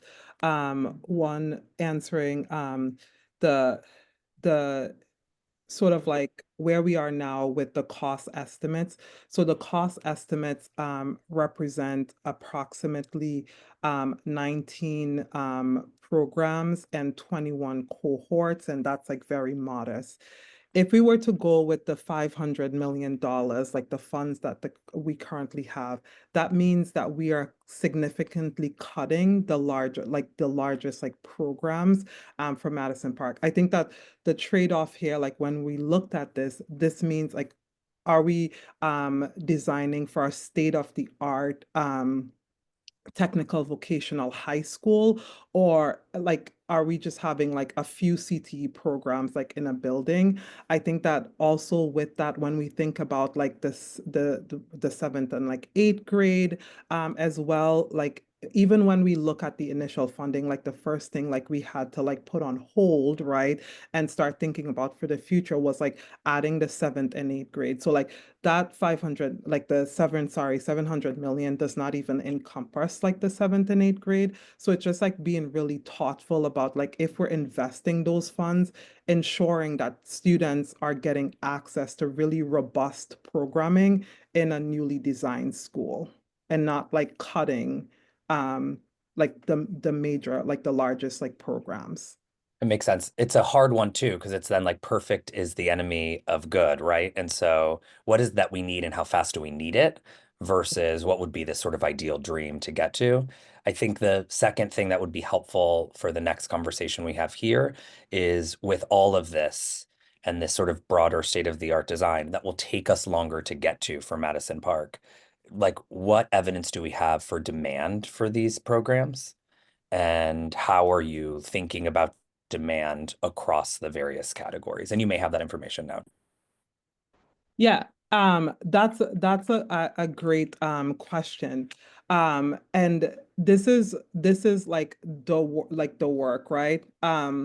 So in terms of like looking at like programming, the team like across like the BPS team and city teams did a lot of work with some industry folks at looking at like programs, looking at other regional schools and the innovative like programs that they have and their enrollment. But I think like not just looking at the regional schools, like the team took like an approach where they looked at they talked to like industry like professionals across the Commonwealth as they were thinking through, and in collaboration like with the Madison Park community, as they were thinking through like what programs should we be thinking about and bringing to Madison Park? And honestly, as well, like what programs should we be sunsetting as a district? I think that this is a rare and exciting opportunity to deliver to generations of students like cutting edge innovative like programming, right? So that they have the skills and opportunities to be like engines of the Boston like economy, and like really like not just like having like isolated conversations within Madison Park, but having conversations with like industry folks, with other regional schools to make sure that like our students are getting access to high quality. So after graduation, they can get jobs with competitive wages, etc. It's helpful. I will make sure, I think to Dr. Alkin's point earlier, that those pieces of like want to see this next bit of information in the presentation is there. For me, that sort of side by side about the story, really getting clarity of like, what was the opportunity with 500 million? What would it have gotten us? And what's this opportunity with 7? And then what's the timeline difference is really important. And then I'll end on this, you know, outside of a master's facilities plan, we still don't know what it is that we're choosing not to do based on choosing to do this. And you know, that still plays tough because the decision still becomes piecemeal, but an exciting opportunity to innovate as Madison Park has long needed and the city has long deserved. Yeah. I think that that's helpful. And in terms of like what we're not doing, I think the city and BPS, like the superintendent and the mayor, has like shared like a long-term commitment on delivering for a state-of-the-art technical vocational high school. So Madison Park like is a priority and has been a priority. So I think specifically on deprioritizing, I don't think that we're deprioritizing any schools, because Madison Park was at the top of the priority list for work that needed to be done. And Madison Park was also announced even before the long-term facilities plan. Yes, absolutely. But it would be with capital funds. So that becomes the interesting part, but I am out of time. So thank you. Thank you. It's Dr. Alkins. I don't see his camera on at the moment. So we'll move on to Ms. Lima Barbosa and come back to Dr. Hawkins. Thank you, Chair. Member Cardet Hernandez stole all my questions. It's okay. I just wanted to still emphasize that it's always good that we even have opportunities to tap into some funding. So, of course, I would be in support for the district to navigate the MSB application. It is a little bit of the nerve-wracking that, we would have to wait until December. But I would much rather tap into it, wait for a response, and go from there. However, like Member Cardet Hernandez mentioned, what is the trade-off? I think it's important to have that in detail as we are making these decisions. Like, are we going to lose a pool? Are we not going to offer the mechanic program? Whatever that is, I think it's important not only for the district and the community members to know, so we know what all the options are, what all the pathways are.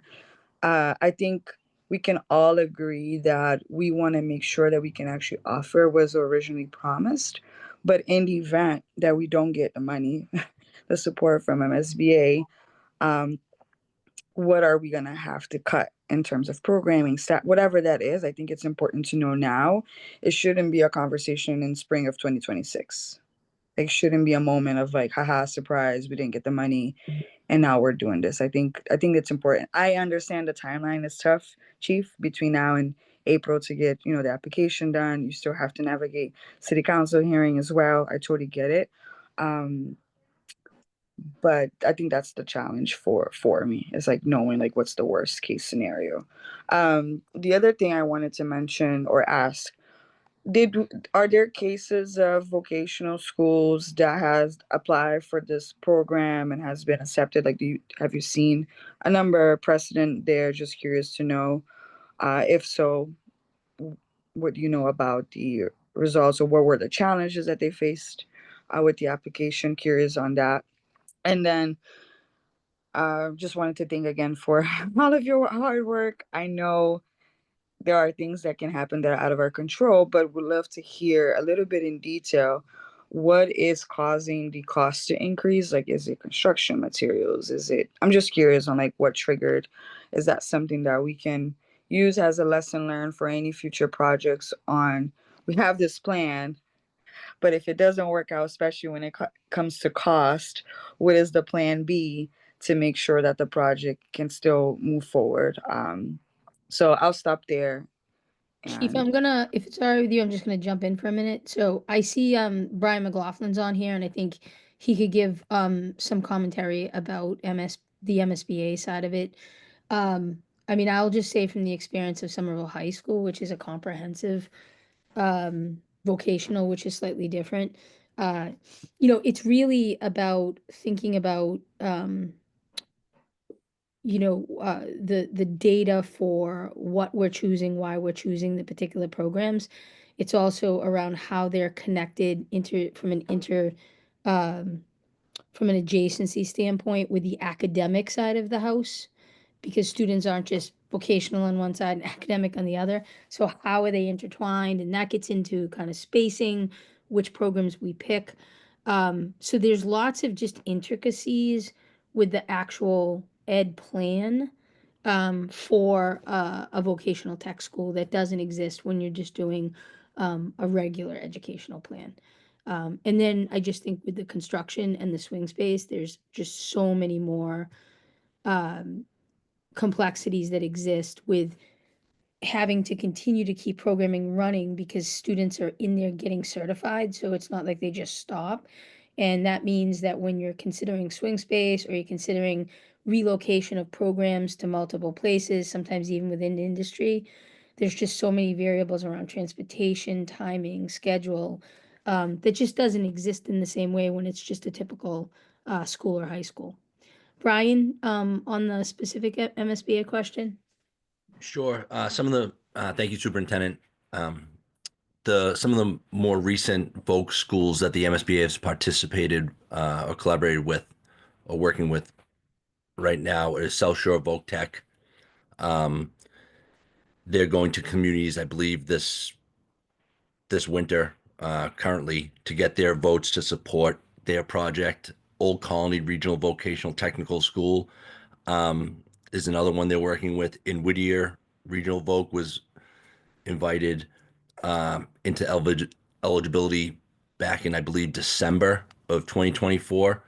And I believe those member towns are also going to be working on their action items and looking to fund the upfront money to support the bringing on the consultant team to explore various solutions to a new school or a large renovation at those at that school.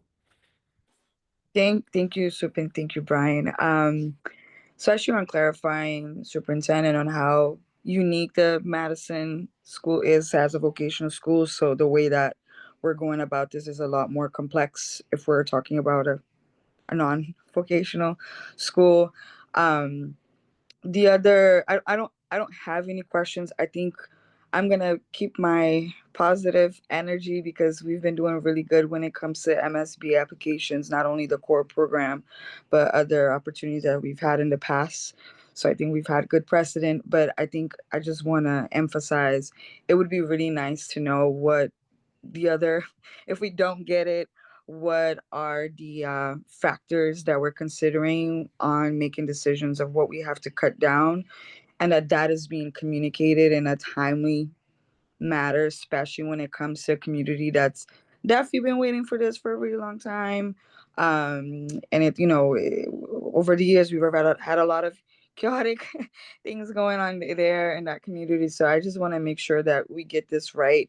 And then even, the MSBA has to make the final decision anyways, but that we are prepared in the event that they don't fall through. And it's something that it doesn't create more anxiety, or we have to really cut down the school in a matter that doesn't necessarily meet what the original ask was. And I'm assuming, Sup and the team, that you all have data of all the input that was given by the community in terms of what they wanted to see. So maybe also looking at things that we did include, but it didn't have that many demand. Of course, that's not the way of making the decision, but it would be nice to revisit at some point, maybe when you all come back. Friendly reminder, this is what the school community really asked, and this is what we included. If we were to make decisions of cutting things down, this is where we cut and why. I think that would be beneficial. I just don't think we should have this conversation later on when it becomes like, now we don't have any other option and this is the only way we're going to make it work. But thank you so much, and good luck on your city council hearing. Dr. Alkins. Yes, thank you to my fellow school committee members, because they've asked questions that I had also, particularly around sort of the trade-off of or the considerations if MSBA doesn't go through. I think my question, is a broader one around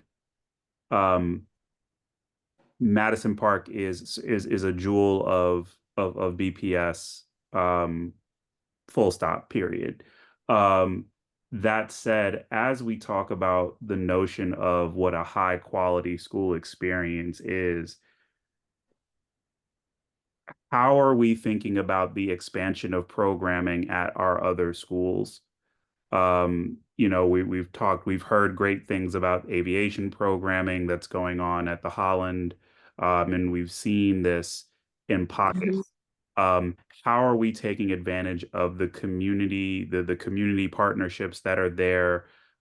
We've talked about this before, Benjamin Franklin Institute, kind of right there, the partnerships that exist there. So I'm wondering how we are evolving the quality school experience to include like vocational opportunities at all of our schools, because we do want to be able to say to families, like, yes, there is programming that exists closer to you, perhaps, or things that might be of interest to your students, and it's also a reflection of the businesses and the work that's going on in the communities that are immediately surrounding them. So I'm just wondering how we're thinking about that outside of Madison Park.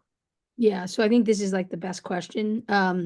So part of this is we've been developing a comprehensive plan for career connecting pathways.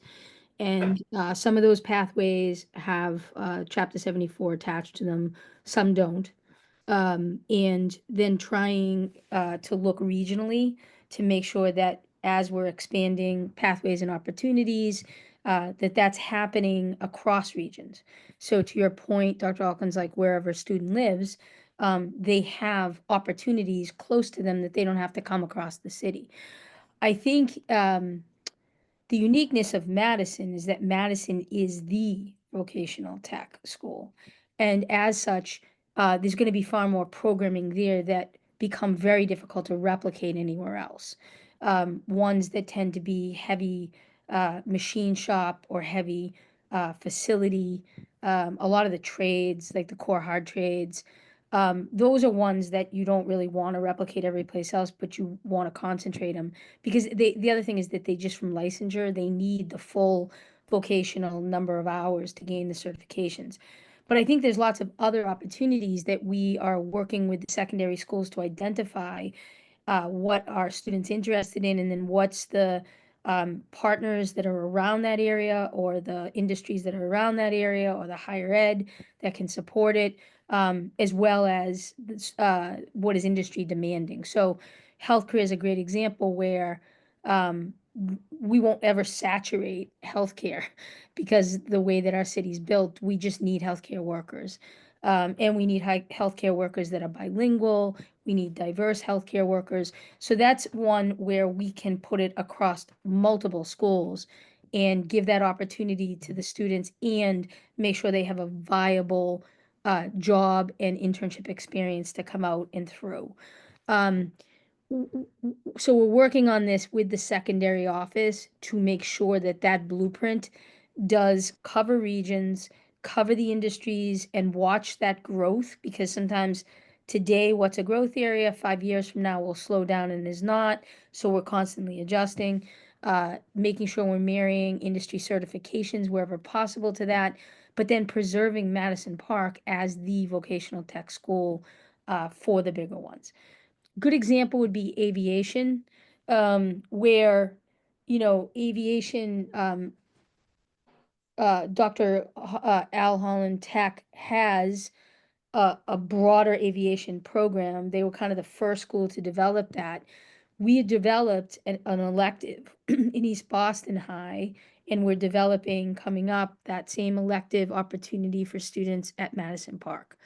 But that's one where, for instance, aviation maintenance, you would have to be near the airport, and you would have to have access to a hangar, as exists in a couple places in Massachusetts, to really make that particular program effective. But we can offer aviation as an elective that can start to get students interested in what careers are for aviation and still get some level of certification with flying through it.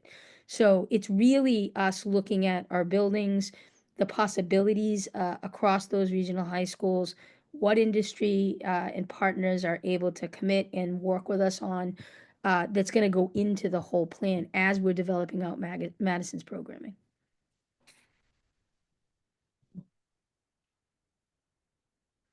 Thank you. Mr. O'Neill? Thank you, Madam Chair. I guess great minds think alike, because the question, 99% of the questions I had have asked along a similar line. O'Brien, Plan B, what are the trade-offs, et cetera. I am particularly interested, and this is probably for you, Chief Stanislaw, but also Mr. McLaughlin, who knows MSBA so well, and thank you for all your work on that. A little follow-up to what Ms. Lima Barbosa was saying. It's my understanding, when I have looked at projects that MSBA has approved and that the state overall has supported, is vocational tech has been very important. And in fact, they have been supportive of voc tech programs and buildings across the state. So I'm curious, do we know the average reimbursement rate that the state has put in place, or MSBA has put in place on voc tech? Because I know it varies, right, by every school. And, you know, would we have a target reimbursement rate? Because that helps to say, like, is this trade-off worth it to save city taxpayers these dollars, even if it means, you know, yes, it goes under state taxpayers, but also it means longer in the process, so to speak. So if you could just talk for a minute about the MSBA support of Voc Tech buildings across the state, separate from other school buildings. I think I'll start, and Brian, I'll pass it over to you. On recent Boston MSBA, like specific Boston MSBA core projects, the MSBA has reimbursed about 1/3 of the total project cost. So when we're looking at a $700 million cost, like the reimbursement would be about $230 million dollars. Brian, I don't know if you want to speak specifically to the Voc Tech piece in terms Yeah, of. I can. So for reimbursement rate specifically, each district receives their own reimbursement rate on an annual basis from the MSBA. The cities is usually right now around 60% of eligible costs. When communities, when you have a regional vocational school district, the member communities each have their own reimbursement rate that the MSBA combines to figure out what the overall reimbursement rate would be for that particular project. So South Shore Voc Tech, all their member towns have their own individual reimbursement rate, but the regional district has one reimbursement rate that's a collective of all those member towns. That's helpful to know. With the city of Boston, obviously, it would just be our one reimbursement rate. And I would, again, Chief Stanislaus mentioned that we have been seeing somewhere between 30 and 40% realized reimbursement on our projects. I don't know how that a Voc school with the additional cost just that is in a vocational, the construction of a vocational program, we may be able to realize a little more reimbursement just based upon, like I said, the costs that are in these types of projects. Gotcha. And I appreciate it. I don't want to put you in a difficult spot because I know MSBA doesn't like to put the cart behind the ahead of the horse, as the expression goes, right? Yeah. That they have their process, and but they have been, Ms. McLaughlin, they have been supportive of Voc Tech schools, both standalone ones like South Shore, you said, and several others. I mean, this has been a priority for the Commonwealth for a number of years now. Voc schools, I know they did Northeast Metro, they did Norfolk Aggie, which I believe has a Voc component. So they're definitely collaborating with Voc Aggie schools. It's the thing is the member towns have to support the funding of it. Yeah, that's what happened on the North Shore, as I recall, in the past year. More the towns, I believe MSBA was willing to support it. The member towns struggled with their individual allocations. Okay. And, you know, Madison Park has been so high profile for a number of years, including the state talking about it a lot, that, I mean, I think if we put this forward, yeah, you know, we never want to guess, but we could certainly be cautiously optimistic that it would be a difficult one for the state not to support. So to hear those 35, 1/3 to, you know, 40% is real dollars from the city coffers. And I think the city has a track record now, right, over the past several years of really working with the MSBA and seeing through several projects through their process. Yeah. So they know that we have the ability to deliver on. Yeah, and they, quite frankly, are outstanding professionals, right? We've dealt with them a lot about the Carter, the Arts Academy, the Josiah Quincy. I mean, they know what they're doing about building buildings. It takes longer. That is an absolute fact, and it can be enormously frustrating. But they bring a lot to the table as well about experts in how to get school buildings built. They definitely That's right. And I think the other thing is, you know, one of the key things we did in building out the facilities condition assessment is it's actually built on the criteria from MSBA. Yeah. So you know, they've found that actually we've been complimented on that a lot. And we've given them a couple presentations of it because frankly, it's a tool that all districts could use to be able to compare schools in conditions across the Commonwealth. So that's definitely something that was important we did. And I know this is a question I've asked about other projects. You know, we were so anxious to get the Carter School built. I was saying, is there a way we can fast track? Is there a way we can come up with a new way to work with MSBA? I'll ask that again with this regard, considering as Chief Stanislaw, excuse me, and Ms. Schroeder pointed out earlier, a lot of advanced work has been done. I mean, do we have to literally throw it all out and start fresh, or is there a way we can work?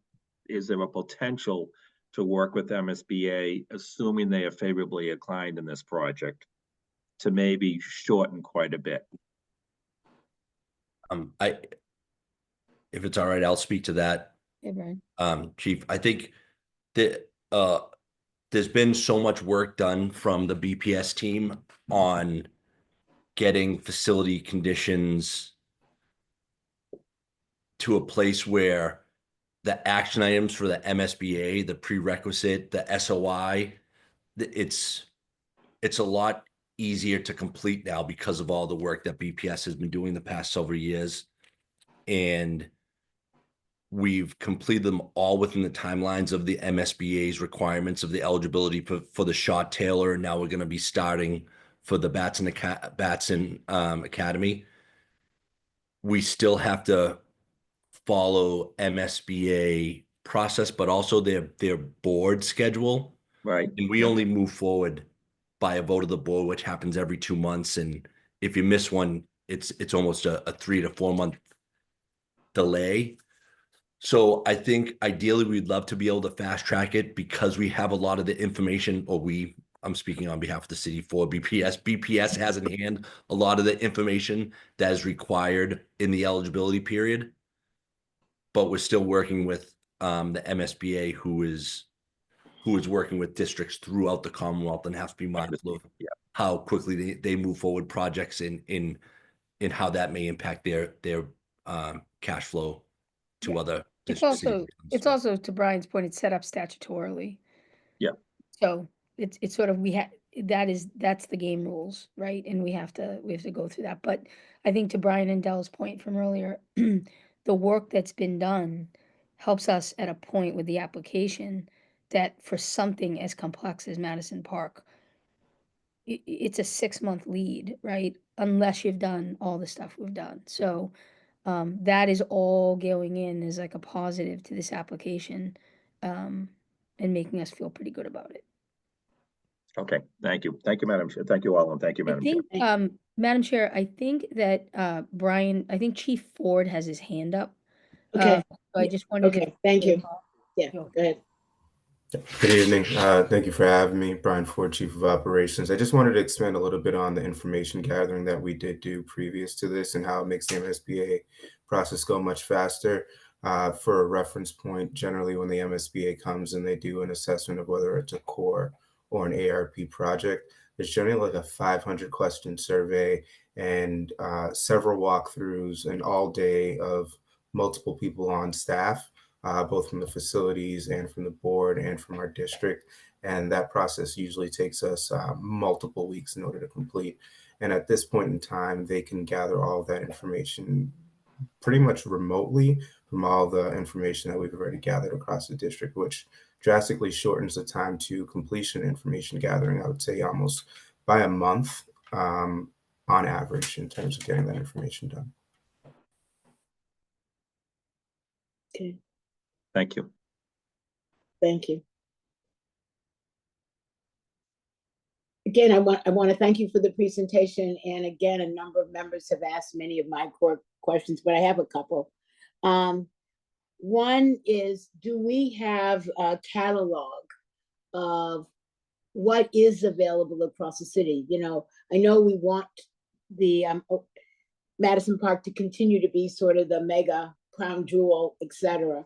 But where are the other programs, and you know, across the city now, and how many people are able to access them within our schools? And then again, looking just in the area right there in Nubian Square, with, you know, Franklin Institute coming online, the Dearborn right up the street, Roxbury Community College, you know, all of those programs. You know, what are the other things that are there? Because I'm trying to get a sense of, you know, what is core if we had to cut the Madison Park project back? What would be the absolute necessary programs that must be done there? But how else can students access other types of programming that already exist either in other Boston public schools or in other, you know, area nearby kinds of programs? Yeah, so it's a great question, Chair. So secondary soup Ted Lombardi is on, and I think he can speak to the process that we're using to both develop that blueprint and then to be able to share that out. So when students are picking schools, they also know what's at that school. So Ted, do you just want to talk a little bit about the work Michelle's done in the office?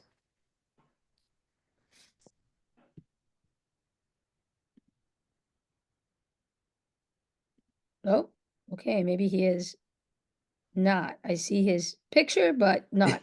But what I will say is that, so we've been compiling the list, Chair, of the early college programming and then the career connections. And the career connections has actually moved very quickly for us.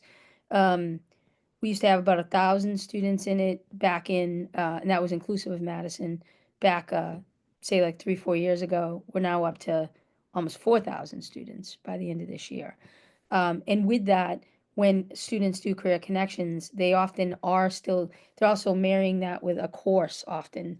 So sometimes you've got early college and career connections happening together for the student. We have the blueprint. We're happy to share it with council. It's listed on the school's profiles. You know, you can go in and look at their website and be able to see it. We're also working with the Welcoming Center so that when there's registration for secondary, school leader, parents and students are able to be able to see this school offers this, that school offers that. The coordination piece with Madison is one that we're working on. Obviously, the program design and what ends up going in there does matter to where we would eventually put some other things. And then similarly, walking that the other direction, we can look at what else exists already and which ones it would be nice, but isn't necessary to be part of that program. So that's something we can get for the committee. But this is a key area of the secondary ecosystem we're working to develop out. So when you think of like, EMK and you think about the announcements we've made with them and that project, you know, that's very specific to health services and health career. And there's like 4 or 5 different pathways. Josiah Quincy is like another example where they actually have some Chapter 74 within their IB. And that's like their food, they have a food science lab, which is one of theirs. Boston Green Academy with all of the green technology is another. And then Holland Tech, which is now developing out its program for what technologies it wants to evolve and marry against the Chapter 74. But then also, what are the other areas that Chapter 74 might not apply, but they might be very interested in doing, like cybersecurity, right? Where there isn't a direct pathway. So this is growing. This is what we want our high schools to be thinking about. And I think, you know, with Madison, we would love for Madison to be the center site for everything or most things. And that's what we'll put forward for MSBA and see what happens from there. Yeah. And do we have that sort of master list of all of the things we would want to be able to offer Boston students, irregardless of place? You know, I'm thinking about, you know, where does AI fit in now? I mean, drones, I mean, and actually thinking about the fact that the first classes that would enter this new build are currently in the kindergarten. Yeah. And so how do we, and literally, I mean, we're talking about wanting to expand the school for 7th and 8th grades. What are we doing to help our younger students and their families even become aware of the possibilities of the variety of kinds of areas of exploration. Yeah. So that, you know, we're doing the academic piece of the mindset in preparation alongside the building side of it, so that you're sort of marrying, and we'll have an exciting student body who's ready to take full advantage of all of this. So this is something that you've asked, and I know Dr. Alkins has asked in the past on the committee, but like this idea of the 7th and 8th grade and the transition grades and like what we're doing there. And Madison, I was extremely proud of Madison. The application process that you guys approved, you know, this was their first year, and they've really gone to all of the K-8s as well as some of the K-6s to talk about Madison. They bring students with them. They talk about the different fields that they have at Madison to study, what going to a vocational school means. And when they started the process with the application, they actually were full this year. And they had a wait list at the very start of school, which that has not happened at Madison in a while. So I think that, you know, they see the value of making those connections and going out to our schools. I also think that there are some of our secondaries who have started to do that as well, in addition to the school showcase, where everybody kind of brings their best and presents. They've been going out and talking with students in recruitment. So I think this is an area that both in the materials we produce, but also in the conversations and the opportunities for schools and parents to come in and see the facilities and understand what's in front of them, like what they can choose from. This is going to be a real focal point for us and continue to be going forward. Okay. Thank you. If there are no more questions, I just want to thank you all for the presentation, and that we look forward to taking action on this at our next meeting. We'll now return to public comment. Ms. Parvex? We have no public comments. Wonderful. Thank you. Okay, any new business? Okay, well, this concludes our agenda for the evening. Our next meeting will be the Boston School Committee Fiscal 26 budget hearing and meeting. Please note that the meeting has been rescheduled to things, but don't we have a meeting next week? All right, somehow that's not on here. Yeah, we have a budget meeting, Chair, next. Right, it's a budget Wednesday. meeting on the 6th. And then there is the, and then we have the rescheduled meeting on the 20th. Sorry about that. Yes, we do have a budget hearing next Wednesday at 5:30. And then note that the meeting for March 20th, March 19th has been rescheduled to March 20th at 5:30 p.m. to accommodate the State of the City address that will happen on Wednesday, March 19th. So we hope to see you all there. If there's nothing further, I'll entertain a motion to adjourn the meeting. Is there a motion? So moved. Thank you. Is there a second? Second. Aye. Is there any discussion or objection to the motion? Hearing none, Ms. Parvex, will you please call the roll? Dr. Alkins, Yes. Mr. Cadet Hernandez, Yes. Ms. Lima Barbosa, Yes. Ms. Polanco Garcia, Yes, good night. Mr. Tran, Yes. Mr. O'Neill, Yes, and good night all. Ms. Robinson. Yes. Good The night. meeting is adjourned. Thank you all. Have a good night. Great, thank you. Good night, everyone.